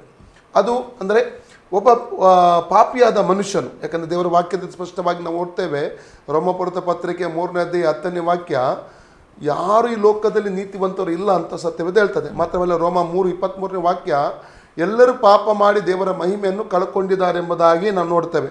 ಮತ್ತು ಭಕ್ತನಾದ ದಾವೀದನು ಕೀರ್ತನೆ ಪುಸ್ತಕದ 51 ಅಧ್ಯಾಯದ 4ನೇ ವಾಕ್ಯದಲ್ಲಿ 4 ಮತ್ತು 5ನೇ ವಾಕ್ಯದಲ್ಲಿ, ಹುಟ್ಟಿದಂದಿನಿಂದ ನಾನು ದ್ರೋಹಿಯೇ, ಮಾತ್ರ ಗರ್ಭವನ್ನು ಹೊಂದಿದಂದಿನಿಂದ ನಾನು ಪಾಪಿಯಾಗಿದ್ದೇನೆ ಎಂಬಂಥ ಮಾತನ್ನು ಅಲ್ಲಿ ಅದನ್ನು ಸ್ಪಷ್ಟವಾಗಿ ಆತನು ಹೇಳುವಂಥದ್ದನ್ನು ನಾವು ನೋಡ್ತೇವೆ. ಮತ್ತು ಪ್ರಸಂಗಿ 7:20 ಕೂಡ ಈ ಲೋಕದಲ್ಲಿ ಪರಿಶುದ್ಧನಾದಂಥ ಒಬ್ಬ ವ್ಯಕ್ತಿ, ನೀತಿವಂತನಾದಂಥ ಒಬ್ಬ ವ್ಯಕ್ತಿ ಯಾರೂ ಇಲ್ಲ ಎಂಬುದಾಗಿ ಅಲ್ಲಿ ನಾವು ತಿಳಿದುಕೊಳ್ಳೋದಕ್ಕೆ ಸಾಧ್ಯ. ಅಂದರೆ ನಾವು ಹುಟ್ಟು ಪಾಪಿಗಳು ಮನುಷ್ಯನೆಂಬುದಾಗಿ ಇಲ್ಲಿ ಜಾತಿಯ ಪ್ರಶ್ನೆ ಬರಲ್ಲ, ಯಾವುದೊಂದು ಮತದ ಒಂದು ಧರ್ಮದ ಪ್ರಶ್ನೆ ಬರಲ್ಲ. ದೇವರ ವಾಕ್ಯ ಸ್ಪಷ್ಟವಾಗಿ ಹೇಳುವಂಥದ್ದು, ಲೋಕದಲ್ಲಿ ಹುಟ್ಟಿದ ಪ್ರತಿಯೊಂದು ಮನುಷ್ಯನು ಪಾಪಿಯಾಗಿ ಮತ್ತೆ ಪಾಪದ ಶಿಕ್ಷೆ ನಿತ್ಯ ನರಕ ಎಂಬುದಾಗಿ ನಾವು ಸತ್ಯವೇದದಲ್ಲಿ ನಾವು ಓದ್ತೇವೆ. ಈಗ ಪಾಪಿಯಾದಂಥ ಮನುಷ್ಯನು ಸುವಾರ್ಥ ವಾಕ್ಯವನ್ನು ಕೇಳುವಾಗ, ಸುವಾರ್ಥ ವಾಕ್ಯವನ್ನು ಆತನು ಕೇಳಿದಂಥ ಸಂದರ್ಭದಲ್ಲಿ, ಸುವಾರ್ತೆಯನ್ನು ಕೇಳುವಂಥ ಒಂದು ಸಂದರ್ಭದಲ್ಲಿ ಕೇಳಿ ಅದಕ್ಕೆ ಪ್ರತಿಕ್ರಿಯಿಸುತ್ತಾನೆ. ಅಂದರೆ ತನ್ನ ಪಾಪಗಳಿಗೋಸ್ಕರವಾಗಿ ಪಶ್ಚಾತ್ತಾಪ ಪಡ್ತಾನೆ ಮೊದಲನೇದಾಗಿ. ಎರಡನೇದಾಗಿ ಕರ್ತನಾದ ಯೇಸು ಸ್ವಾಮಿ ಬೇರೆ ತನ್ನ ಪಾಪಗಳಿಗಾಗಿ ಕ್ಷಮಾಪಣೆಯನ್ನು ಕೇಳಿಕೊಡುತ್ತಾನೆ. ಆಗ ಯೇಸು ಸ್ವಾಮಿ ಏನು ಮಾಡ್ತಾನೆ ಅಂದರೆ 1 ಯೋಹನ 1ನೇ ಅಧ್ಯಾಯ 7 ವಾಕ್ಯ ಪ್ರಕಾರ ಆತನ ರಕ್ತದ ಮೂಲಕ ಆತನ ಪಾಪಗಳೆಲ್ಲವನ್ನು ತೊಳೆದು ಶುದ್ಧಿ ಮಾಡ್ತಾನೆ. ಮತ್ತು ಯೇಸು ಸ್ವಾಮಿ ತನಗಾಗಿ ಕ್ರೂಜೆಯಲ್ಲಿ ಸತ್ತನು, ತನಗಾಗಿ ಉಣ್ಣಲ್ಪಟ್ಟನು, ತನಗಾಗಿ 3ನೇ ದಿವಸದಲ್ಲಿ ಮರಣದಿಂದ ಎದ್ದನೆಂಬಂಥ ಸತ್ಯವನ್ನು ಆ ವ್ಯಕ್ತಿ ಏನು ಮಾಡ್ತಾನೆ, ಹೃದಯದಲ್ಲಿ ನಂಬಿ ಆತನ ಬಾಯಲ್ಲಿ ಅರಿಕೆ ಮಾಡ್ತಾನೆ. ನನ್ನ ಪಾಪದ ಶಿಕ್ಷೆ ಯೇಸು ಆತನು ತನ್ನ ಮೇಲೆ ತೆಗೆದುಕೊಂಡನು, ನಾನು ಸಾಯುವ ಜಾಗದಲ್ಲಿ ಆತನು ಸತ್ತನು, ಮತ್ತು ನಾನು ಹೂಣಲ್ಪಡುವ ಜಾಗದಲ್ಲಿ ಆತನು ಹೂಣಲ್ಪಟ್ಟನು, ಮತ್ತು ನನಗೋಸ್ಕರ ಆತನು ತಿರುಗಿ 3ನೇ ದಿವಸದಲ್ಲಿ ಎದ್ದು ಬಂದೆಂಬ ಸತ್ಯ ಯಾವಾಗ ಹೃದಯದಲ್ಲಿ ನಂಬಿ ಒಪ್ಪಿಕೊಂಡು ಆತನ ಬಾಯಲ್ಲಿ ಅರಿಕೆ ಮಾಡ್ತಾನೋ ಆಗ ವಾಕ್ಯ ಹೇಳ್ತಾ ಉಂಟು, ಅವನಿಗೆ ರಕ್ಷಣೆ ಉಂಟಾಗ್ತದೆ ಎಂಬುದಾಗಿ. ಯಾವುದರಿಂದ? ಪಾಪದ ಶಿಕ್ಷೆಯಿಂದ. ಪಾಪದ ಶಿಕ್ಷೆ ನಿತ್ಯವಾದಂಥ ನರಕ. ರೋಮಪುರದ ಪತ್ರಿಕೆ 6ನೇ 23ನೇ ವಾಕ್ಯ ಹೇಳ್ತದೆ, ಪಾಪದ ಸಂಬಳ ಮರಣ, ದೇವರ ಉಚಿತವಾದಂಥ ವರ ಕರ್ತನಾದ ಯೇಸು ಕ್ರಿಸ್ತನಲ್ಲಿರುವ ನಿತ್ಯ ಜೀವ ಅಂತ ಆ ಒಂದು ವಾಕ್ಯ ಭಾಗದಲ್ಲಿ ನಾವು ಓದ್ತೇವೆ. ಮತ್ತು ಈ ವ್ಯಕ್ತಿ ಪುನಃ ಏನು ಮಾಡ್ತಾನೆ ಅಂದರೆ, ಯೇಸು ಸ್ವಾಮಿಯನ್ನು ತನ್ನ ಜೀವಿತದ ರಕ್ಷಕನು, ಒಡೆಯನು, ದೇವರಾಗಿ ಆತನು ಅಂಗೀಕಾರ ಮಾಡ್ತಾನೆ. ಈ ಕ್ರಿಯೆ ನಡೆಯುವಾಗ, ಅಲ್ಲಿ ಈ ಒಂದು ಕಾರ್ಯ ನಡೆಯುವಾಗ ಯೇಸು ಸ್ವಾಮಿ ಆ ವ್ಯಕ್ತಿಯ ಒಳಗಡೆ ಬರ್ತಾನೆ, ಹೃದಯದ ಒಳಗಡೆ ಬರ್ತಾನೆ. ಎರಡನೇದಾಗಿ ಪವಿತ್ರಾತ್ಮನು ಅದೇ ಸಂದರ್ಭದಲ್ಲಿ ಒಳಗಡೆ ಬರ್ತಾನೆ. ನಾವು ಎಫೆಸ ಪತ್ರಿಕೆಯ 1ನೇ ಅಧ್ಯಾಯ 13ನೇ ವಾಕ್ಯವನ್ನು ಓದಿಕೊಳ್ಳೋಣ. ಎಫೆಸ 1:13 ವಚನ. ನಿಮ್ಮ ರಕ್ಷಣೆಯ ವಿಷಯವಾದ ಸುವಾರ್ತೆ ಎಂಬ ಸತ್ಯವಾಕ್ಯವನ್ನು ಕೇಳಿ ಕ್ರಿಸ್ತನಲ್ಲಿ ನಂಬಿಕೆಯಿಟ್ಟವರಾದ ನೀವು ಸಹ ವಾಗ್ದಾನ ಮಾಡಲ್ಪಟ್ಟ ಪವಿತ್ರಾತ್ಮನೆಂಬ ಮುದ್ರೆಯನ್ನು ಹೊಂದಿದ್ದೀರಿ. ದೇವರು ಸಂಪಾದಿಸಿಕೊಂಡ ಜನರಿಗೆ ವಿಮೋಚನೆಯಾಗುವುದೆಂಬುದಕ್ಕೆ ಪವಿತ್ರಾತ್ಮನು ನಮ್ಮ ಬಾಧ್ಯತೆಗೆ ಸಂಚಕಾರವಾಗಿದ್ದಾನೆ. ಆ ವಿಮೋಚನೆಯು ದೇವರ ಮಹಿಮೆಗೆ ಎಷ್ಟೋ ಪ್ರಖ್ಯಾತಿಯನ್ನು ಉಂಟು ಮಾಡುವುದು. ಹೌದು, ಇಲ್ಲಿ ಒಬ್ಬ ವ್ಯಕ್ತಿ ರಕ್ಷಣೆ ಹೊಂದುವಾಗ ಪವಿತ್ರಾತ್ಮ ಮುದ್ರೆ ರೂಪದಲ್ಲಿ ಅವನ ಒಳಗಡೆ ಬರ್ತಾನೆ ಎಂಬುದಾಗಿ ಇಲ್ಲಿ ನಾವು ನೋಡಲಿಕ್ಕೆ ನಮಗೆ ಸಾಧ್ಯ. ಇನ್ನೊಂದು ಉದಾಹರಣೆ ಹೇಳ್ತೇನೆ. ಯೋಹನನ ಸುವಾರ್ತೆ 20ನೇ ಅಧ್ಯಾಯ 19ನೇ ವಾಕ್ಯದಲ್ಲಿ ಯೇಸು ಸ್ವಾಮಿ ಸತ್ತು 3 ದಿವಸ ಆಗಿದೆ. ಈಗ ಆತನ ಜೊತೆಯಲ್ಲಿದ್ದಂಥ ಶಿಷ್ಯರು ಭಯಭೀತರಾಗಿದ್ದಾರೆ. ನಿರಾಶೆ ಅವರಲ್ಲಿ ಬಂದಿದೆ, ಕಳವಳ ಬಂದಿದೆ. ಮುಂದೆ ಏನಾಗಬಹುದು ಎಂಬಂಥ ಒಂದು ಪ್ರಶ್ನೆ ಅವರ ಒಳಗೆ ಇತ್ತು. ಕಳವಳದಿಂದಲೂ ಭಯದಿಂದಲೂ ನೋವಿಂದಲೂ ಅವರಿದ್ದಂಥ ಸಂದರ್ಭದಲ್ಲಿ ಬಾಗಿಲು ಮುಚ್ಚಲ್ಪಟ್ಟಿದ್ರು. ಯೇಸು ಅವರ ಮಧ್ಯದಲ್ಲಿ ಬಂದು ನಿಲ್ತಾನೆ. ಪುನರುತ್ಥಾನ ಹೊಂದಿದಂಥ ಯೇಸು ಸ್ವಾಮಿ ಅವರ ಮಧ್ಯದಲ್ಲಿ ಬಂದು ನಿಲ್ತಾನೆ ಮತ್ತು ನಿಮಗೆ ಸಮಾಧಾನವಾಗಲಿ ಎಂಬಂಥ ಒಂದು ಮಾತನ್ನು ಅವರಿಗೆ ಹೇಳ್ತಾನೆ. ಅದರ ನಂತರ ನಾವು 21, 22, 23 ವಾಕ್ಯ ಓದಿದ್ರೆ ಪವಿತ್ರಾತ್ಮನನ್ನು ಅವರ ಮೇಲೆ ಊದಿದನು ಎಂಬುದಾಗಿ ನಾವು ನೋಡ್ತೇವೆ. ಊದಿ ತೊಕ್ಕೊಳ್ಳಿರಿ ಪವಿತ್ರಾತ್ಮನನ್ನು, ಯಾರ ಪಾಪವನ್ನು ನೀವು ಕ್ಷಮಿಸುವಿರೋ ಅವರಿಗೆ ಕ್ಷಮಿಸಲ್ಪಡುವುದು, ಯಾರ ಪಾಪವನ್ನು ನೀವು ಉಳಿಸುವಿರೋ ಅವರ ಪಾಪ ಅವರಿಗೆ ಹಾಗೆ ಉಳಿಯುವುದೆಂಬಂಥ ಮಾತನ್ನು ಅವರಿಗೆ ಹೇಳ್ತಾನೆ. ಅದರ ಅರ್ಥ ಅಲ್ಲಿಯವರೆಗೆ ಅವರು ಪವಿತ್ರಾತ್ಮನನ್ನು ಹೊಂದಿಕೊಳ್ಳಲಿಲ್ಲ. ಇದು ಪವಿತ್ರಾತ್ಮನ ಅಭಿಷೇಕದ ಅನುಭವ ಅಲ್ಲ. ಇದು ಒಬ್ಬ ಪಾಪಿಯಾದ ಮನುಷ್ಯನು ರಕ್ಷಣೆ ಹೊಂದುವ ಪವಿತ್ರಾತ್ಮನ ಮೂಲಕ ಹೊಂದುವ ಮೊದಲನೇ ಅನುಭವವೇ ಪವಿತ್ರಾತ್ಮನ ಒಳಗಡೆ ಬರುವಂಥದ್ದು. ಪವಿತ್ರಾತ್ಮನನ್ನು ಅಂದರೆ ರಕ್ಷಣೆ ಹೊಂದುವಂಥ ಸಮಯದಲ್ಲಿ ಒಬ್ಬ ವ್ಯಕ್ತಿಯ ಒಳಗಡೆ ಪವಿತ್ರಾತ್ಮನ ಬಂದನು. ಇಲ್ಲಿ ಒಳಗೆ ಬರುವಂಥ ಒಂದು ಅನುಭವ. ಇಲ್ಲಿ ಇದರ ಮಧ್ಯದಲ್ಲಿ ಒಂದು ಪ್ರಶ್ನೆ. ಈಗ ಒಬ್ಬ ಮನುಷ್ಯನು ಹೊಂದಿದಾಗ ಪರಿಶುದ್ಧಾತ್ಮನು ಒಳಗೆ ಬರ್ತಾನೆ ಅಂತೇಳಿ ಹೇಳಿ. ಈಗ ಈ ಪ್ರಶ್ನೆ ಏನಂದರೆ, ಒಬ್ಬ ವ್ಯಕ್ತಿಯು ಆತನನ್ನು ಅಂಗೀಕರಿಸಿಕೊಳ್ಳಬೇಕಾದರೆ ಪರಿಶುದ್ಧಾತ್ಮನ ಸಹಾಯ ಬೇಕಾ ಬೇಡವ? ಯೇಸು ಸ್ವಾಮಿಯನ್ನು ಅಂಗೀಕಾರ ಮಾಡಿಕೊಳ್ಳಬೇಕಾದರೆ ಆ ಮಾನಸಾಂತರವನ್ನು ಹುಟ್ಟಿಸುವ ಆತನು ಪರಿಶುದ್ಧಾತ್ಮನು ಅಂತೇಳಿ ಆ ಕಾರ್ಯ ಬರ್ತದಲ್ಲಿ ಪವಿತ್ರ ಅಂದರೆ ನಾವು ಅಪೊಸ್ತಲಕತೆ 16ನೇ ಅಧ್ಯಾಯ 14ನೇ ವಾಕ್ಯ ಓದುವಾಗ ಅಲ್ಲಿ ತುವತೈರದ ಒಂದು ಸ್ತ್ರೀ, ಲೀಡಿ ಎಂಬಂಥ ಒಂದು ಸ್ತ್ರೀ, ಅಂದರೆ ಅನೇಕ ಸ್ತ್ರೀಯರಿದ್ದರು ಅಲ್ಲಿ ಫಿಲಿಪಿಯಲ್ಲಿ. ಆ ಪೌಲನ್ನು ಸಮುದ್ರ ದಂಡೆಯಲ್ಲಿ ದೇವರ ವಾಕ್ಯ ಹೇಳುವಂಥ ಒಂದು ಸಂದರ್ಭದಲ್ಲಿ ಲೀಡಿಯಳ ಹೃದಯವನ್ನು ದೇವರು ತೆರೆದ ಎಂಬುದಾಗಿ ನಾವು ಅಲ್ಲಿ ನೋಡ್ತೇವೆ. ಹೌದು, ದೇವರು ಹೃದಯವನ್ನು ತೆರೆದನು. ಆಗ ಅವಳು ಏನು ಮಾಡ್ತಾಳೆ ಅಂದರೆ ನಂಬಿ ಕುಟುಂಬ ಸಮೇತವಾಗಿ ಅವಳು ದೀಕ್ಷಾಸ್ನಾನವನ್ನು ತೆಗೆದುಕೊಳ್ಳುವಂಥದ್ದು ಒಂದು ಕಾರ್ಯವನ್ನು ಕೂಡ ಅಲ್ಲಿ ನಾವು ನೋಡುತ್ತೇವೆ. ಮತ್ತೆ ಇನ್ನೊಂದು ವಾಕ್ಯ ಕೊಡೋದು 2 ಕೊರಿಂಥ 7ನೇ ಅಧ್ಯಾಯ 10ನೇ ವಾಕ್ಯದಲ್ಲಿ ಕೂಡ ದೇವರ ಚಿತ್ತಾನುಸಾರವಾದಂಥ ಮಾನಸಾಂತರ ಅಂತ ಹೇಳ್ತದೆ. ದೇವರ ಅಲ್ಲಿ ಅದೊಂದು ವಾಕ್ಯ ಮಾನಸಾಂತರ ಉಂಟು ಮಾಡುವಾತನು ಎಂಬುದಾಗಿ ನಮ್ಮ ಪ್ರಕಾರ. ಈಗ ಒಬ್ಬ ಮನುಷ್ಯನ ರಕ್ಷಣೆ ಹೊಂದಬೇಕಾದ್ರೆ ಪರಿಶುದ್ಧಾತ್ಮನ ಸಹಾಯ ಖಂಡಿತ ಇದೆ, ನಿಜವಾಗಿ ಅಲ್ವಾ ಪಾಸ್ಟರ್? ಅವನು ಒಳಗಡೆ ಬರಬೇಕಾದ್ರೆ ಹೌದು, ಅದು ಬೇರೆ. ಇನ್ನೊಂದು ಅದು ಅಕ್ಸೆಪ್ಟ್ ಮಾಡುವಂಥದ್ದು ಇನ್ನೊಂದು. ಯಾಕಂದ್ರೆ ಯೇಸು ಸ್ವಾಮಿ ನಂಬುವುದು ಬೇರೆ, ಆತನನ್ನು ರಕ್ಷಕನಾಗಿ ಸ್ವೀಕರಿಸುವುದು ಬೇರೆ. ಅದು ಮಕ್ಕಳಾಗುವ ಅಧಿಕಾರ ಅದು ಬೇರೆ ಆಗ್ತದೆ. ಅದೇ ರೀತಿ ಪರಿಶುದ್ಧಾತ್ಮನು ನೀವೀಗ ಅದನ್ನು ಹೇಳ್ತಾ ಇದ್ದೀರಿ. ಪರಿಶುದ್ಧಾತ್ಮನನ್ನು ನಾವು ರಕ್ಷಣೆ ಹೊಂದಬೇಕಾದ್ರೆ ಆ ಪರಿಶುದ್ಧಾತ್ಮನ ಸಹಾಯ, ಉದಾಹರಣೆಗೆ ಆ ಮಾನಸಾಂತರವನ್ನು ನಾವು ನಮ್ಮಲ್ಲಿ ಹುಟ್ಟಿಸುವುದು ಕೂಡ ಪರಿಶುದ್ಧಾತ್ಮನ. ಆದರೆ ಆ ಹುಟ್ಟಿಸುವುದಕ್ಕೆ ಒಳಪಡುವಂಥದ್ದು ನಾವು ಮಾಡಬೇಕು ಅಂತ ಅಲ್ಲ ಪಾಸ್ಟರ್? ಅದಿರಬೇಕು. ಸೊ ಹಾಗಾದರೆ ಪರಿಶುದ್ಧಾತ್ಮನು ನಮ್ಮ ಆ A1 ಪ್ರಾರಂಭದಲ್ಲಿಯೇ ನಮ್ಮ ಜೀವಿತದೊಳಗೆ ಆತನ ಕಾರ್ಯ ಮಾಡಲಿಕ್ಕೆ ಪ್ರಾರಂಭಿಸ್ತಾನೆ.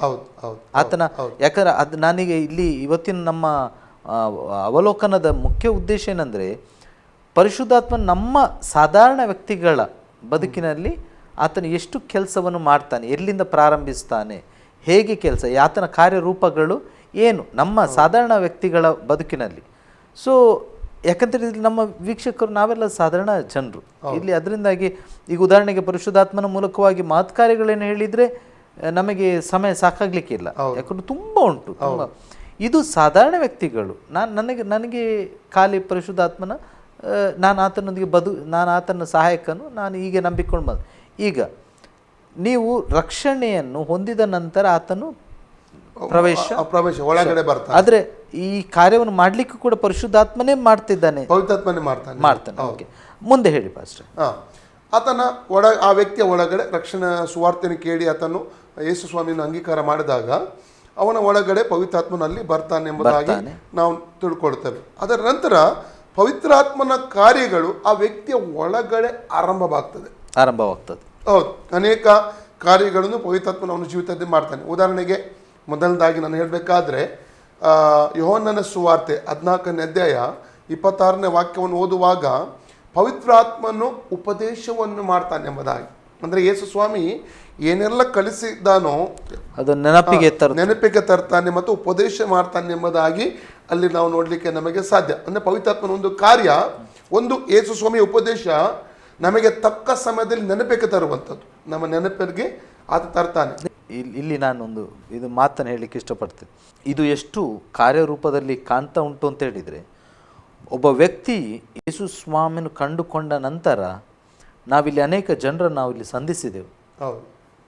ಅವರು ಹೇಳ್ತಿದ್ದಾರೆ, ನನ್ನ ಬದುಕಿನಲ್ಲಿ ಒಂದು ದೊಡ್ಡ ಬದಲಾವಣೆ ಆಯಿತು, ನನ್ನ ಬದುಕಿನಲ್ಲಿ ಒಂದು ವ್ಯತ್ಯಾಸವನ್ನು ಜನರು ಕಂಡರು, ನನ್ನ ವೈರಿಗಳು ತಿಳ್ಕೊಂಡರು, ನನ್ನ ಪ್ರಿಯರು ಅದನ್ನು ಆ ಬದಲಾವಣೆಯನ್ನು ತಿಳ್ಕೊಂಡರು, ನನ್ನ ನೆರೆಯವರೆಲ್ಲ ಕಂಡುಕೊಂಡರು ಅಂತೇಳಿ. ಈಗ ನೀವು ಹೇಳುವ ಹಾಗೆ ಆತನು ಪ್ರವೇಶಿಸಿ ಆತನ ಕಾರ್ಯವನ್ನು ಪ್ರಾರಂಭಿಸಿದ್ದು ಅಂತೇಳಿದರೆ, ಮೊದಲು ಅವನ ಬದುಕಿದ್ದ ಆಲೋಚನೆಗಳನ್ನೇ ಅವನು ಬದಲಾಯಿಸ್ತಾನೆ. ಉದಾಹರಣೆಗೆ ನಿಮ್ಮ ಬದುಕಿನಲ್ಲಿ ನೀವು ರಕ್ಷಣೆ ಹೊಂದಿದ ಕೂಡಲೇ ನಿಮ್ಮ ಬದುಕಿನ ಆ ಟರ್ನಿಂಗ್ ಪಾಯಿಂಟ್, ನಿಮ್ಮಲ್ಲಿದ್ದಂಥ ಆ ಕೋಪದ ಸ್ವಭಾವಗಳು ಅಥವಾ ಇನ್ನೇನೋ ಇಂಥ ಸ್ವಭಾವಗಳು ಒಂದೇ ರಾತ್ರಿಯಲ್ಲಿ ಆತನು ತನ್ನ ಹಿಡಿತಕ್ಕೆ ತೆಗೆದುಕೊಂಡು ತನ್ನ ಚಿತ್ತದ ಮೇಲೆ ನಿಮ್ಮ ನಡೆಸಲಿಕ್ಕೆ ಪ್ರಾರಂಭಿಸಿದ ಅಲ್ಲ ಪಾಸ್ಟರ್? ಮೇ ಬಿ ಒಬ್ಬ ಮನುಷ್ಯನ ರಕ್ಷಣೆ ಹೊಂದಿದ್ದಾನೆ ಎನ್ನುವುದಕ್ಕೆ ಮುಖ್ಯ ಕಾರಣ ಅವನಲ್ಲಿ ಆಗುವ ಬದಲಾವಣೆಯ ಸ್ವಭಾವ ಆ ಪರಿಶುದ್ಧಾತ್ಮನ ಮಾಡ್ತಿದ್ದಾನೆ. ನೀವೀಗ ಅದನ್ನೇ ಹೇಳ್ತಿದ್ದೀರಲ್ಲ, ಅದು ಒಂದು ಆ ಬದಲಾವಣೆ. ಒಂದು ವೇಳೆ ಬದಲಾವಣೆ ಇಲ್ಲದಿದ್ದರೆ ನಾವು ಇನ್ನೊಮ್ಮೆ ಆಲೋಚಿಸಬೇಕು, ನಮ್ಮಲ್ಲಿ ನಿಜವಾದ ಮಾನಸಾಂತರವಾಗಿದೆ. ಯಾಕಂದರೆ ಲೋಕವು ಕಾಣಬೇಕು, ಲೋಕವು ನೋಡಬೇಕು, ನಾವೆಲ್ಲ ಸಾಕ್ಷಿಗಳಾಗಿರುವುದು ಅದೇ ಮೂಲಕವಾಗಿ. ಹೇಳಿ ಪಾಸ್ಟ್ರೆ, ಈಗ ನೀವು ಹೇಳಿದ್ರಿ ಅವನ ಲೈಫಿನೊಳಗೆ ಅದು ಜೀವಿತದೊಳಗೆ ಬರ್ತಾನೆ. ಬಂದ ನಂತರ ಮೊದಲ ಕಾರ್ಯ ಪವಿತ್ರಾತ್ಮನ ಮಾಡುವಂಥದ್ದು, ಯೇಸು ಸ್ವಾಮಿ ಉಪದೇಶವನ್ನು ನಮ್ಮ ನೆನಪಿಗೆ ತರುವಂಥದ್ದು ಮತ್ತು ನಮಗೆ ಟೀಚ್ ಮಾಡುವಂಥದ್ದು, ನಮಗೆ ಒಂದು ಉಪದೇಶವನ್ನು ಮಾಡ್ತೇವೆ. ಉದಾಹರಣೆಗೆ ನೆಹೆಮಿಯ 9ನೇ ಅಧ್ಯಾಯ 20ನೇ ವಾಕ್ಯ ಓದಿದ್ರೆ ಅಲ್ಲಿ ನಾವು ಓದ್ತಾ ಸ್ಪಷ್ಟವಾಗಿ, ಅವರಿಗೆ ಉಪದೇಶ ಮಾಡೋದಕ್ಕೋಸ್ಕರ ನಿನ್ನ ಒಳ್ಳೆಯ ಆತ್ಮನನ್ನು ಕೊಟ್ಟಿ ಎಂಬುದಾಗಿ ಅಲ್ಲಿ ನೆಹೆಮಿಯನ್ನು ಉಲ್ಲೇಖ ಮಾಡಿ ಹೇಳುವಂಥದ್ದನ್ನು ನೋಡ್ತಾ ಇದ್ದೇವೆ. ಅಂದರೆ ಇಸ್ರೇಲ್ ಜನರಿಗೆ ಉಪದೇಶ ಮಾಡುವುದಕ್ಕೋಸ್ಕರ ದೇವರು ತನ್ನ ಒಳ್ಳೆ ಆತ್ಮನನ್ನು ಕೊಟ್ಟ. ಅದು ಯೆಶಾಯ 63ನೇ ಅಧ್ಯಾಯ 9ನೇ ವಾಕ್ಯ ಹೇಳ್ತದೆ, ಅವರನ್ನು ಹೊರುತ್ತಾ ಬಂದ, ಪವಿತ್ರಾತ್ಮನವರು ಹೊರುತ್ತಾ ಬಂದ. ನೋಡಿ, ಇಲ್ಲಿ ಮಧ್ಯದಲ್ಲಿ ನೋಡಿ, ನೀವೀಗ ಅನೇಕ ವಾಕ್ಯಗಳು ಹಳೆ ಒಡಂಬಡಿಕೆಯ ಕಡೆಗೆ ನೀವು ಬರ್ತಾ ಇದ್ರಿ. ಉದಾಹರಣೆಗೆ ಇನ್ನೊಂದು ಆಗತಾನೆ ನೀವು ಒಂದು ಉಲ್ಲೇಖಿಸಿದ ಮಾತು ಉಂಟು, ಏನಂದರೆ ನಾನಿನ್ನ ಆತ್ಮಕ್ಕೆ ತಪ್ಪಿಸಿಕೊಂಡು ಎಲ್ಲಿಗೆ ಹೋಗಲಿ, ನಾನಿನ್ನ ಆತ್ಮಕ್ಕೆ ಮರೆಯಾಗಿ ಎಲ್ಲಿಗೆ. ನೋಡಿ, ಆಗಿನ ಅಂದರೆ ಹಳೆ ಒಡಂಬಡಿಕೆಯ ಕಾಲದಲ್ಲಿಯೇ ಪವಿತ್ರಾತ್ಮನ ವಿವೇಚನೆ ಜನರಿಗಿತ್ತು. ಪವಿತ್ರಾತ್ಮನು ಆತನ ಆತ್ಮನು ನಮಗೆ ಯೆಹೋವನ ಆತ್ಮನು, ವಿಶೇಷವಾಗಿ ಪರಿಶುದ್ಧಾತ್ಮನು, ದೇವರ ಆತ್ಮನು ಅಂತೇಳೆಲ್ಲ ಉಲ್ಲೇಖಿಸಲಾಗಿದೆ. ಅಂದರೆ ಹೊಸ ಒಡಂಬಡಿಕೆಯಲ್ಲಿ ಆತನ ಕ್ರಿಯೆಗಳನ್ನು ನಾವು ನೋಡ್ತಾ ಬರ್ತೇವೆ, ಅದು ಬೇರೆ. ಆದರೆ ಹೊಸ ಒಡಂಬಡಿಕೆಗಿಂತ ಮೊದಲೇ ಜನರ ಮಧ್ಯದಲ್ಲಿ, ದೇವ ಭಕ್ತರ ಮಧ್ಯದಲ್ಲಿ ಪರಿಶುದ್ಧಾತ್ಮನ ಕ್ರಿಯೆಗಳನ್ನು ಅವರು ನೋಡ್ತಾ ಇದ್ರು ಅಂತಾಯ್ತು. ಈಗ ತಾನೇ ನೀವು ನೆಹೆಮಿಯ ಹೇಳ್ತೀರಿ, ಅನೇಕ ಹಳೆ ಒಡಂಬಡಿಕೆ ಪುಸ್ತಕಗಳನ್ನು ಹೇಳುವಾಗ ಇಲ್ಲಿ ಕೂಡ ಪರಿಶುದ್ಧಾತ್ಮನಲ್ಲಿ ಬಹಳ ಸ್ಪಷ್ಟವಾಗಿ ಅಲ್ಲಿ ಉಲ್ಲೇಖಿಸುತ್ತಲ್ಲ ಬಂದಿದೆ ಅಲ್ವಾ ಪಾಸ್ಟ್ರೆ? ಹೇಳಿ ಪಾಸ್ಟ್ರೆ. ಹೌದು, ಅವನು ನೆನಪಿಗೆ ತರುವಂಥದ್ದು ಒಂದು. ಎರಡನೇದಾಗಿ ಆತ ನಮಗೆ ಉಪದೇಶ ಮಾಡುವಂಥದ್ದನ್ನು ಕೂಡ ನಾವು ನೋಡ್ತೇವೆ. ಎರಡನೇ ಕಾರ್ಯ ಪವಿತ್ರಾತ್ಮನದ್ದು ಯೋಹನ್ನನ ಸುವಾರ್ತೆ 15ನೇ ಅಧ್ಯಾಯ 26ನೇ ವಾಕ್ಯದಲ್ಲಿ ನೋಡ್ತೇವೆ. ಆತನು ಬಂದ ನಂತರ ಯೇಸು ಕ್ರಿಸ್ತನ ಕುರಿತಾಗಿ ಆತನು ಸಾಕ್ಷಿ ಹೇಳ್ತಾನಂತ. ಕ್ರಿಸ್ತನ ಕುರಿತಾಗಿ ಆತನು ಸಾಕ್ಷಿ ಹೇಳ್ತಾನೆ. ಈಗ ಇನ್ನೊಂದು ವಿಷಯ ಹೇಳಬೇಕಾದ, ಅನೇಕರಿಗೆ ಸಾಕ್ಷಿ ಹೇಳುವ ಸಂದರ್ಭದಲ್ಲಿ ಸಾಕ್ಷಿ ಹೇಳುವ ಕೆಲವರಿಗೆ ಭಯ, ಕೆಲವರಿಗೆ ನಾಚಿಕೆ ಇರ್ತದೆ, ಕೆಲವರಿಗೆ ಸಂಕೋಚ ಆಗ್ತದೆ. ಆದರೆ ಪವಿತ್ರಾತ್ಮನು ಒಳಗಡೆ ಬಂದಾಗ ಕೆಲವರಿಗೆ ಧೈರ್ಯ, ಯೇಸು ಸ್ವಾಮಿ ವಿಷಯದಲ್ಲಿ ಹೇಳುವುದಕ್ಕೆ ಅವ್ರು ಭಯಪಡುವುದಿಲ್ಲ, ಅವ್ರು ನಾಚಿಕೆ ಮಾಡುವುದಿಲ್ಲ, ಒಂದು ಧೈರ್ಯ ಅವರಲ್ಲಿ ಇರ್ತದೆ. ಆದರೆ ನಾನು ರಕ್ಷಣೆ ಹೊಂದಿದಂಥ ದಿವಸಗಳಲ್ಲಿ ನಾನು ಇದು ಮಾಡಿದಂಥ ನಾನು ರಕ್ಷಣೆ ಹೊಂದಕ್ಕಿಂತ ಮುಂಚೆ 4 ಜನರ ಮಧ್ಯದಲ್ಲಿ ಸರಿಯಾಗಿ ನನಗೆ ಮಾತಾಡಲಿಕ್ಕೆ ಆಗ್ತಾ ಇರಲಿಲ್ಲ. ವಾಕ್ಯವಂತೂ ನನಗೆ ಗೊತ್ತೇ ಇರಲಿಲ್ಲ, ಮಾತಾಡಲಿಕ್ಕೆ ಗೊತ್ತಿಲ್ಲ. ಒಂದು ತೊದಲು ರೀತಿಯ ಮಾತುಗಳು, ಸ್ಪಷ್ಟವಾದಂಥ ಉಚ್ಚಾರಣೆಗಳು ನನಗೆ ಬರ್ತಾ ಇರಲಿಲ್ಲ. ಆದರೆ ಯಾವಾಗ ರಕ್ಷಣೆ ಹೊಂದಿದೆ, ಪವಿತ್ರಾತ್ಮ ನನ್ನ ಒಳಗಡೆ ಬಂದ, ನಾನು ಕ್ರಿಸ್ತನ ಕುರಿತಾಗಿ ನಾನು ಸಾಕ್ಷಿ ಹೇಳುವುದಕ್ಕೆ ನಾನು ಆರಂಭಿಸಿದೆ. ಅಂದರೆ ಯೇಸು ಕ್ರಿಸ್ತನು ನನ್ನ ಜೀವಿತದಲ್ಲಿ ಮಾಡಿದಂಥ ಕಾರ್ಯಗಳು, ನನ್ನ ಜೀವಿತವನ್ನು ಆತನು ಹೇಗೆ ಬದಲಾಯಿಸಿದನು, ನನ್ನ ಜೀವಿತದಲ್ಲಿ ಏನೆಲ್ಲ ಅದ್ಭುತಗಳನ್ನು ಆತನು ಮಾಡಿದನು. ರೈಟ್. ಯೇಸು ಸ್ವಾಮಿ ಜೀವಿಸುತ್ತಾ ಇದ್ದಾನೆ. ಈಗ ಉದಾಹರಣೆಗೆ ನನ್ನ ಜೀವಿತ ಬದಲಾದದ್ದು. ಅನೇಕ ಸಮಯ ಇತ್ತು, ಕೈಗಳಲ್ಲಿ ಕತ್ತಿಗಳು, ಮಾರಕವಾದಂಥ ಶರೀರದಲ್ಲಿ ಆಯುಧಗಳನ್ನು ಧರಿಸಿಕೊಂಡು ಜೀವಿಸುವಂಥ ಒಂದು ಜೀವಿತವಾಗಿತ್ತು. ಕೈಕಾಲು ಓಡಿಸುವಂಥದ್ದು, ಹೊಡೆದಾಟ ಮಾಡುವಂಥದ್ದು, ಮತ್ತು ಕುಡಿತು ಬಿಡುವಂಥದ್ದಲ್ಲ, ಭಯಂಕರ ಬಿಡುವಷ್ಟರ ಮಟ್ಟಿಗೆ ಕುಡಿತಾ ಇದ್ದೆ. ಕುಡಿದ ಜಗಳ ಮಾಡಬೇಕಾಗಿತ್ತು. ಮತ್ತು ಬಾಯಲ್ಲಿ ಭಯಂಕರ ಕೆಟ್ಟವಾದಂಥ ಬೈಗಳು ಬರ್ತಾ ಇದ್ದವು.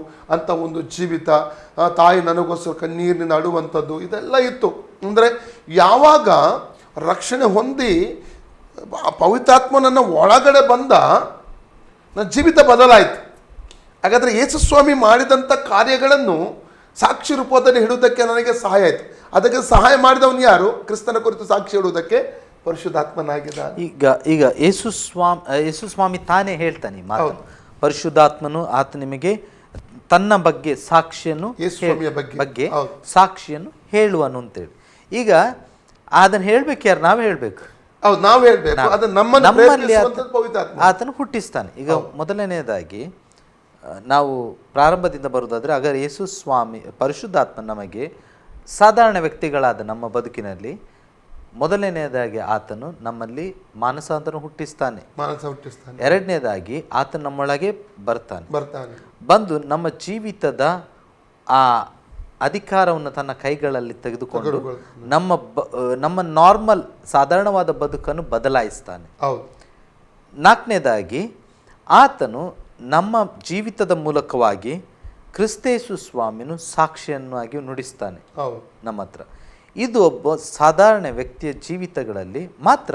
ನಾನು ಈ ಸಮಯ ಮುಗಿತಾ ಬಂತು, ನಾನು ಮುಂದಿನ ಎಪಿಸೋಡಿಗೆ ನಾವು ಹೋಗುವ ಈ ವಿಷಯದಲ್ಲಿ. ಇಲ್ಲಿಗೆ ನಾನು ಸಾಧಾರಣ ಮುಂದೆ ಇನ್ನು ಅಭಿಷೇಕ ಮತ್ತು ಇವುಗಳ ಬಗ್ಗೆ ನಾವು ಮಾತಾಡಿಕೊಂಡು ಹೋಗುವ, ಆತನ ಕಾರ್ಯವೈಖರಿಗಳ ಬಗ್ಗೆ. ಇಲ್ಲಿ ಸಾಧಾರಣ ವ್ಯಕ್ತಿತ್ವದ ಬಗ್ಗೆ ನಾನು ಮಾತಾಡ್ತೇನೆ. ನಾಲ್ಕನೆಯದಾಗಿ ಆತನು ನಾವು ಸಸ್ಟೇನ್ ಆಗುವ ಹಾಗೆ, ಆತನ ನಂಬಿಕೆಯಲ್ಲಿ, ಆತನ ದಾರಿಯಲ್ಲಿ ನಾವು ನಿಂತುಕೊಳ್ಳುವ ಹಾಗೆ, ಎಡಕ್ಕಾದರೂ ಬಲಕ್ಕಾದರೂ ತಿರುಗದೆ ನಿಂತುಕೊಳ್ಳುವ ಹಾಗೆ ನಮ್ಮನ್ನು ಆತನು ನಡೆಸ್ತಾನೆ ಅಲ್ಲ ಪಾಸ್ಟರ್? ಸೊ ಹಾಗಾದರೆ ಪರಿಶುದ್ಧಾತ್ಮನು ನಮ್ಮ ಜೀವಿತದಲ್ಲಿ ಬಹಳ ಮುಖ್ಯವಾದ ಅಂಗವಾಗಿದ್ದಾನೆ. ಯಾಕಂದರೆ ಆತನ ಮೂಲಕವಲ್ಲದೆ, ಪರಿಶುದ್ಧಾತ್ಮನ ಮೂಲಕವಲ್ಲದೆ ನಾವು ಪರಿಶುದ್ಧ ಜೀವಿತವನ್ನು ನಡೆಸುವುದಕ್ಕೆ ಅಸಾಧ್ಯವೇ. ಖಂಡಿತ ಅಸಾಧ್ಯ. ಹಾಗಾದರೆ ಪರಿಶುದ್ಧಾತ್ಮ ನಮ್ಮ ಜೀವಿತದಲ್ಲಿ ಬಹಳ ಅಗತ್ಯವಾಗಿದೆ. ಖಂಡಿತವಾಗಿ ಅಗತ್ಯ. ಪವಿತ್ರಾತ್ಮನ ಇಲ್ಲದೆ ನಾವು ಈ ಲೋಕದಲ್ಲಿ ಜಯದ ಜೀವಿತ ನಡೆಸುವುದು ಅಸಾಧ್ಯ. ಪವಿತ್ರ ಜೀವಿತವೂ ಕೂಡ ನಡೆಸುವುದು ಅಸಾಧ್ಯ. ಯಾಕಂದ್ರೆ ಆತನೇ ನಡೆಸಬೇಕಲ್ಲ. ಹೌದು. ಬದಲಾವಣೆಯ ಜೀವಿತ. ಹೌದು, ಕರೆಕ್ಟ್. ಅದು ಬಹಳ ಅಗತ್ಯ. ಯಾಕಂದ್ರೆ ಎಷ್ಟೋ ದೊಡ್ಡ ಕುಡುಕರನ್ನ ನೋಡಿದ್ದೇನೆ. ನನ್ನ ಜೀವಿತವೇ ಸಾಕ್ಷಿ ದೊಡ್ಡದು. ಯಾಕಂದ್ರೆ ನಾನು ಅದಕ್ಕಿಂತ ಮುಂಚೆ ಕುಡಿಯುವುದಕ್ಕೆ ನಾನು ತುಂಬ ಸಲ ಕುಡುಕತನ ಬಿಡುವುದಕ್ಕೆ ನಾನು ಪ್ರಯತ್ನ ಮಾಡಿದ್ದ ಎಷ್ಟೋ ಸಮಯಗಳಿತ್ತು. ಮತ್ತು ಈ ನನ್ನನ್ನು ನಿಂತೊಂದು ಈ ಎಲ್ಲ ಕೋಪದಿಂದ ಬಿಡುಗಡೆ ಹೊಂದುವುದು ಇವೆಲ್ಲ ತುಂಬ ಸಲ ಪ್ರಯತ್ನ. ಆದರೆ ನನಗೆ ನನ್ನ ಪ್ರಯತ್ನದಿಂದ ನನಗೆ ಮಾಡಲಿಕ್ಕೆ ಆಗಲಿಲ್ಲ. ಯಾವಾಗ ಯೇಸು ಸ್ವಾಮಿನ ಹೃದಯದಲ್ಲಿ ಬಂದ, ಪವಿತ್ರಾತ್ಮನ ಬಂದ, ನನಗೆ ಗೊತ್ತಿಲ್ಲ ನನ್ನ ಕುಡುಕತನ ಹೇಗೆ ಬಿಟ್ಟು ಹೋಯಿತು, ನನ್ನ ಕೋಪ ಹೇಗೆ ಬಿಟ್ಟು ಹೋಯಿತು, ನನ್ನ ಕೆಟ್ಟ ಸ್ವಭಾವಗಳು ಹೇಗೆ ಬಿಟ್ಟು ಹೋಯಿತು. ನನಗೆ ಆಶ್ಚರ್ಯವಾಗುವ ರೀತಿಯಲ್ಲಿ ನನ್ನ ಜೀವಿತವೂ ಬದಲಾಯಿತು. ಹಾಗಾದರೆ ಇಲ್ಲಿ ಸಾಧಾರಣ ವ್ಯಕ್ತಿಗಳಾದ ನಮಗೆ ಪರಿಶುದ್ಧಾತ್ಮನ ಅಗತ್ಯ ಬಹಳ ಇದೆ. ಹೌದು. ಪರಿಶುದ್ಧಾತ್ಮನು ಕೇವಲ ಅದ್ಭುತಗಳನ್ನು ಮಾತ್ರವೇ ಮಾಡುವಾತನಲ್ಲ, ಮಹತ್ ಕಾರ್ಯಗಳು ಅಥವಾ ಸೂಚಕ ಕಾರ್ಯಗಳು ಅಥವಾ ಇನ್ನೂ ಅನೇಕ ಕಾರ್ಯಗಳುಂಟು. ಉದಾಹರಣೆಗೆ ನಾವು ವಾಕ್ಯದ ಮೇಲೆ ಹೋಗಬೇಕಾದ್ರೆ ನಾಳೆ ಅನ್ಯ ಭಾಷೆ ಅಥವಾ ಪ್ರವಾದನೆ ಅಥವಾ ಅದ್ಭುತ ಹೀಲಿಂಗ್ ಮಾಡುವಂಥ ವರಗಳು ದೇವರು, ಯಾಕಂದರೆ ಇದನ್ನೊಂದು ಯಾರು ಅಲ್ಲಗಳಿಲಿಕ್ಕೆ ಅಸಾಧ್ಯವಾದಂಥ ವಿಷಯಗಳು. ಇವುಗಳ ಹೊರತಾಗಿ ಇವುಗಳನ್ನು ನಾವು ಅಫ್ಕೋರ್ಸ್ ನಾವು ಒಪ್ಪಿಕೊಂಡು ಎಲ್ಲರಿಗೂ ಗೊತ್ತಿದ್ದ ವಿಷಯ. ಇವುಗಳ ಹೊರತಾಗಿ ಪ್ರತಿಯೊಬ್ಬ ವ್ಯಕ್ತಿಯು ನೀವು ಕ್ರಿಸ್ತೇಸು ಸ್ವಾಮಿಯನ್ನು ನಂಬಿದ ವ್ಯಕ್ತಿಗಳು ನೀವು ಆಗಿರುವುದಾದರೆ, ನೀವು ಸತ್ಯದ ದಾರಿಯಲ್ಲಿ ನಡೆಯುವುದಕ್ಕೆ ಮನಸ್ಸು ಮಾಡಿ ಮನಸ್ಸಾಂತರ ಹೊಂದಿರುವಂಥ ವ್ಯಕ್ತಿಗಳು ನೀವು ಆಗಿರುವುದಾದರೆ, ಪರಿಶುದ್ಧಾತ್ಮ ನಿಮ್ಮಲ್ಲಿದ್ದಾನೆ. ಪರಿಶುದ್ಧಾತ್ಮನು ನಿಮ್ಮಲ್ಲಿ ಕಾರ್ಯ ಮಾಡದ ಹೊರತು ನೀವು ರಕ್ಷಣೆ ಹೊಂದಲಿಕ್ಕೆ ಅಸಾಧ್ಯ. ಖಂಡಿತ ಖಂಡಿತ. ಪರಿಶುದ್ಧಾತ್ಮನ ನಿಮ್ಮ ಜೀವಿತಗಳಲ್ಲಿ ಬರದ ಹೊರತು ನೀವು ನೀತಿಯ ದಾರಿಯಲ್ಲಿ ನಡೆಯುವುದು ಅಸಾಧ್ಯ. ಖಂಡಿತ ಅಲ್ಲ ಪಾಸ್ಟರ್? ಹಾಗಾದರೆ ನಿಮ್ಮಲ್ಲಿ ಪರಿಶುದ್ಧಾತ್ಮನಿದ್ದಾನೆ. ನಾವು ದೇವರ ವಾಕ್ಯದ ಕಡೆಗೆ ಇಷ್ಟೊತ್ತು ನೀವು ಕೂತ್ಕೊಂಡು ಈ ಕಾರ್ಯಕ್ರಮ ನೋಡಿರುವಂಥದ್ದೇ ಅದು ಪರಿಶುದ್ಧಾತ್ಮನ ಸಹಾಯ. ಇಲ್ಲದಿದ್ದರೆ ಚಾನಲ್ ಚೇಂಜ್ ಆಗ್ತಿತ್ತು ಇಷ್ಟೊತ್ತಿಗೆ. ಅಲ್ಲ ಪಾಸ್ಟರ್? ಸೊ ಅದರಿಂದಾಗಿ ಪರಿಶುದ್ಧಾತ್ಮನ ಬಗ್ಗೆ ಹೆಚ್ಚಿನ ತಿಳುವಳಿಕೆಯನ್ನು ಹೊಂದಿರಿ. ಯಾವಾಗ ನೀವು ಹೆಚ್ಚಿನ ತಿಳುವಳಿಕೆಯನ್ನು ಹೊಂದುತ್ತೀರೋ ಆಗ ನೀವು ಹೆಚ್ಚು ಪ್ರೀತಿಸುವುದಕ್ಕೆ ಸಾಧ್ಯವಾಗ್ತದೆ, ಹೆಚ್ಚು ಗೌರವದ ಕಡೆಗೆ ನಡೆಸಲಿಕ್ಕೆ ಸಾಧ್ಯ ಆಗ್ತದೆ. ನಾನು ಇತ್ತೀಚೆಗೆ ಹೇಳ್ತಿದ್ದೆ, ಭಕ್ತಿ ಎಂದರೆ ಪ್ರೀತಿ ಮತ್ತು ಗೌರವಗಳ ಒಂದು ವಿಷಯ. ಭಕ್ತಿ, ಭಯ, ಭಕ್ತಿ ಇದೆರಡು ಮನುಷ್ಯನಿಗೆ ಬಹಳ ಅಗತ್ಯವಾಗಿದೆ. ಭಕ್ತಿ ಅನ್ನುವಂಥದ್ದು ಅದು ಪ್ರೀತಿ ಮತ್ತು ಗೌರವ, ಅದನ್ನು ನಾವು ದೇವರ ಕಡೆಗೆ ಮಾತ್ರ ತೋರಿಸಲಿಕ್ಕೆ ಸಾಧ್ಯ ಉಂಟು. ಸೊ ಪರಿಶುದ್ಧಾತ್ಮನು ನಮ್ಮ ಜೀವಿತಗಳಲ್ಲಿ, ಎಲ್ಲರ ಜೀವಿತಗಳಲ್ಲಿ ಆತನ ಕಾರ್ಯ ಮಾಡ್ತಾನೆ. ಆತನ ಟೆರಿಟರಿ ಅಥವಾ ಆತನ ಬೌಂಡ್ರಿ ಭಾಳ ದೊಡ್ಡದಿದೆ. ಸೊ ಅದರಲ್ಲಿ ಒಂದು ವಿಷಯವನ್ನು ನಾವೀಗ ತಾನೇ ತಿಳ್ಕೊಂಡೆವು. ಪಾಸ್ಟರ್ ಮೂಲಕವಾಗಿ ಅನೇಕ ವಿಷಯಗಳು ಅದರ ಬಗ್ಗೆ ನಾವು ಭಾಳ ಸಾಧಾರಣವಾಗಿ ಸಿಂಪಲಾಗಿ ನಾವು ಇದರ ಬಗ್ಗೆ ನಾವು ಮಾತಾಡಿದೆವು. ನಾವು ನೆನೆಸ್ತೇವೆ ಪರಿಶುದ್ಧಾತ್ಮ ನಿಮಗೆ ಆ ಒಂದು ಜ್ಞಾನವನ್ನು ತಿಳುವಳಿಕೆಯನ್ನು ಕೊಟ್ಟ ಎಂಬುದಾಗಿ. ಇಷ್ಟೊತ್ತು ನೀವು ನಮ್ಮೊಟ್ಟಿಗೆ ಪಾಸ್ಟರ್ ಮಾತಾಡಿದ್ರಿ. ಅವಲೋಕನ ಕಾರ್ಯಕ್ರಮ ಈಗಾಗಲೇ ಜನರು ಬಹಳ ಮೆಚ್ಚುಗೆಯನ್ನು ತಿಳಿಯಪಡಿಸ್ತಿದ್ದಾರೆ. ಆಸರೆ TV ಬಹಳ ವಿಭಿನ್ನವಾದ ರೀತಿಯಲ್ಲಿ ನೀವು ಕಾರ್ಯವನ್ನು ಮಾಡ್ತೀರಿ ಎಂಬುದಾಗಿ ಅನೇಕ ಜನರು ನಮಗೆ ಹೇಳ್ತಾ ಇದ್ದಾರೆ. ಆಶ್ಚರ್ಯಕರವಾದ ರೀತಿಯಲ್ಲಿ ನಮಗೆ ವೀಕ್ಷಕರಿದ್ದಾರೆ. ನಾವು ಭಾಳ ವಿಚಿತ್ರ ಆಗ್ತದೆ. ಅನೇಕ ಸ್ಥಳಗಳಿಗೆ ಹೋದಾಗ ಜನರು ನಮ್ಮ ಹತ್ರ ಬಂದು ಹೇಳ್ತಿದ್ದಾರೆ, ದಯಮಾಡಿ ಈ ಕಾರ್ಯಕ್ರಮಗಳನ್ನು ಮುಂದುವರಿಸಿ, ಯಾಕಂದರೆ ಇದು ಭಾಳ ಇದುವರೆಗೆ ನಾವು ಇಂಥದ್ದೆಲ್ಲ ಕಾರ್ಯಕ್ರಮವನ್ನೇ ನೋಡಲಿಲ್ಲ. ಸೊ ದಯಮಾಡಿ ಇದನ್ನು ದೇವರ ನಿಮ್ಮೊಟ್ಟಿಗಿರಲಿ, ಪ್ರಾರ್ಥನೆ ಮಾಡ್ತೇವೆ ಇಂಥ ಅನೇಕ ಹಿರಿಯರು ಬಂದು ನಮ್ಮ ಹತ್ರ ಹೇಳುವಾಗ ನಮಗೆ ಭಾಳ ಸಂತೋಷ ಆಗ್ತದೆ. ಸೊ ಪಾಸ್ಟರ್, ಇಷ್ಟೊತ್ತು ನೀವು ನಮ್ಮೊಟ್ಟಿಗೆ ಕಳೆದ ಸಮಯ ನಮಗಂತ ಆಶೀರ್ವಾದವಾಗಿದೆ. ನಮಗೆ ತಿಳಿಸಿದಂಥ ಈ ಎಲ್ಲ ವಾಕ್ಯಗಳಿಗೋಸ್ಕರ ನಾವು ದೇವರಿಗೆ ಸ್ತೋತ್ರ ಹೇಳ್ತೇವೆ. ಮುಂದಿನ ದಿವಸದಲ್ಲಿ ಇನ್ನೊಂದು ಆವರ್ತಿ ಪರಿಶುದ್ಧಾತ್ಮನ ಬಗ್ಗೆ ನಾವು ಚರ್ಚೆಯನ್ನು ಮಾಡುವ ಅಥವಾ ಪರಿಶುದ್ಧಾತ್ಮನ ಕಾರ್ಯಗಳ ಬಗ್ಗೆ ನಾವು ಹೆಚ್ಚಾಗಿ ಅವಲೋಕಿಸೋಣ. ಧನ್ಯವಾದಗಳು ಪಾಸ್ಟ್ರೆ. ಪ್ರಿಯರೇ, ನಾವಿಷ್ಟೊತ್ತು ಪರಿಶುದ್ಧಾತ್ಮನ ಬಗ್ಗೆ ನಾವು ತಿಳುವಳಿಕೆಯನ್ನು ಹೊಂದಿದೆವು, ಅವಲೋಕಿಸಿದೆವು. ಇದು ಕೇವಲ ಪ್ರಾರಂಭ. ಕೇವಲ ನನ್ನ ಪ್ರಕಾರ ನಾವಿನ್ನೂ 10% ಕೂಡ ನಾವು ಮಾಡಲಿಲ್ಲ. ಸೊ ಪರಿಶುದ್ಧಾತ್ಮನ ಬಗ್ಗೆ ಇನ್ನೂ ಅನೇಕ ವಿಷಯಗಳಿದೆ, ಅವುಗಳನ್ನು ತಿಳ್ಕೊಳ್ಳೋಣ. ದೇವರು ನಿಮಗೆ ಹೆಚ್ಚಿನ ಮಾಹಿತಿಯನ್ನು, ಜ್ಞಾನವನ್ನು ನಿಮಗೆ ಅನುಗ್ರಹಿಸಲಿ ಎಂಬುದೇ ನಮ್ಮ ಪ್ರಾರ್ಥನೆ. ನೀವು ಕೇವಲ ವಾಕ್ಯವನ್ನು ಕೇಳುವವರು ಮಾತ್ರವೇ ಅಲ್ಲ, ಬದಲಾಗಿ ಪ್ರಶ್ನೆ ಕೇಳುವವರು ನೀವು ಆಗಬೇಕು. ನಿಮ್ಮಲ್ಲಿ ಪ್ರಶ್ನೆಗಳು ಹುಟ್ಟಿಕೊಳ್ಳಬೇಕು ಪ್ರಿಯರೇ. ಮಾಹಿತಿಗಳನ್ನು ತಿಳ್ಕೊಳ್ಳುವಂಥ ಮನಸ್ಸು ನಿಮಗೆ ಬೇಕು. ಕೇವಲ ಏನು ಹೇಳಿದರು ಪಾಸ್ಟರ್, ಏನಂದರೆ ನಮಗೆ ಏನು ಹೇಳಿದ್ರು ಅದಕ್ಕೆ ತಲೆ ಆಡಿಸುವಂಥ ಬದುಕು ನಮ್ಮದು ಇರ್ತದೆ. ಆದರೆ ಯಾವಾಗ ನಾವು ಚರ್ಚೆಗಳನ್ನು ಮಾಡಿ ನಾವು ಪ್ರಶ್ನೆಗಳನ್ನು ಕೇಳ್ತೇವೆ, ಆಗ ನಾವು ನಂಬಿಕೆಯಲ್ಲಿ ಹೆಚ್ಚು ವೃದ್ಧಿಯನ್ನು. ಯೇಸು ಕೂಡ ಶಾಸ್ತ್ರಿಗಳ ಬಳಿ ಪ್ರಶ್ನೆಗಳನ್ನು ಕೇಳುತ್ತಿದ್ದನು. ಮತ್ತು ಪೌಲ ಅಪೋಸ್ತಲರು ಅವರು ವಾಗ್ವಾದಗಳನ್ನೇ ಮಾಡುತ್ತಿದ್ದರು, ಅಂದರೆ ಡಿಬೇಟ್ಗಳನ್ನು ಅವರು ಮಾಡ್ತಿದ್ರು. ಅದರಿಂದಾಗಿ ಎಷ್ಟೋ ವಿಷಯಗಳು ನಮಗೀಗ ತಿಳಿವಳಿಕೆ, ಒಂದು ವೇಳೆ ಅವರು ಒಂದು ವೇಳೆ ಅಲ್ಲಿ ಮಾತುಗಳನ್ನು ಆಡದಿರ್ತೀವಿ, ನಮಗೆ ತಿಳುವಳಿಕೆನೇ ಇರ್ತಿರ್ಲಿಲ್ಲ. ದೇವರಿಗೆ ಸ್ತೋತ್ರ ಹೇಳ್ತೇವೆ. ಇದೇ ಪ್ರಕಾರವಾಗಿ ನಮ್ಮ ಚರ್ಚೆಗಳು, ನಮ್ಮ ಅವಲೋಕನಗಳು ಅದು ನಿಮ್ಮ ಬದುಕಿನಲ್ಲಿ ಹೆಚ್ಚಿನ ಬೆಳಕನ್ನು ದೇವರ ವಾಕ್ಯದ ಕಡೆಗೆ ನಡೆಸಲಿ ಎಂಬುದೇ ನಮ್ಮ ಪ್ರಾರ್ಥನೆ. ಇಷ್ಟೊತ್ತು ನೀವು ನಮ್ಮೊಂದಿಗೆ ಕಳೆದ ಸಮಯವು ನಿಮಗೆ ಆಶೀರ್ವಾದವಾಗಿತ್ತು ಎಂದು ನಂಬುತ್ತೇವೆ ಪ್ರಿಯರೇ. ಆಸರೆ TVಯನ್ನು ವೀಕ್ಷಿಸ್ತಾ ಇರಿ. ದೇವರು ನಿಮ್ಮನ್ನು ಉದ್ಧಾರ ಮಾಡಲಿ, ದೇವರನ್ನು ಆಶೀರ್ವದಿಸಲಿ. ಪರಿಶುದ್ಧಾತ್ಮನ ಸಹಾಯವು ನಿಮ್ಮೆಲ್ಲರನ್ನು ಕಾಪಾಡಲಿ. ವಂದನೆಗಳು.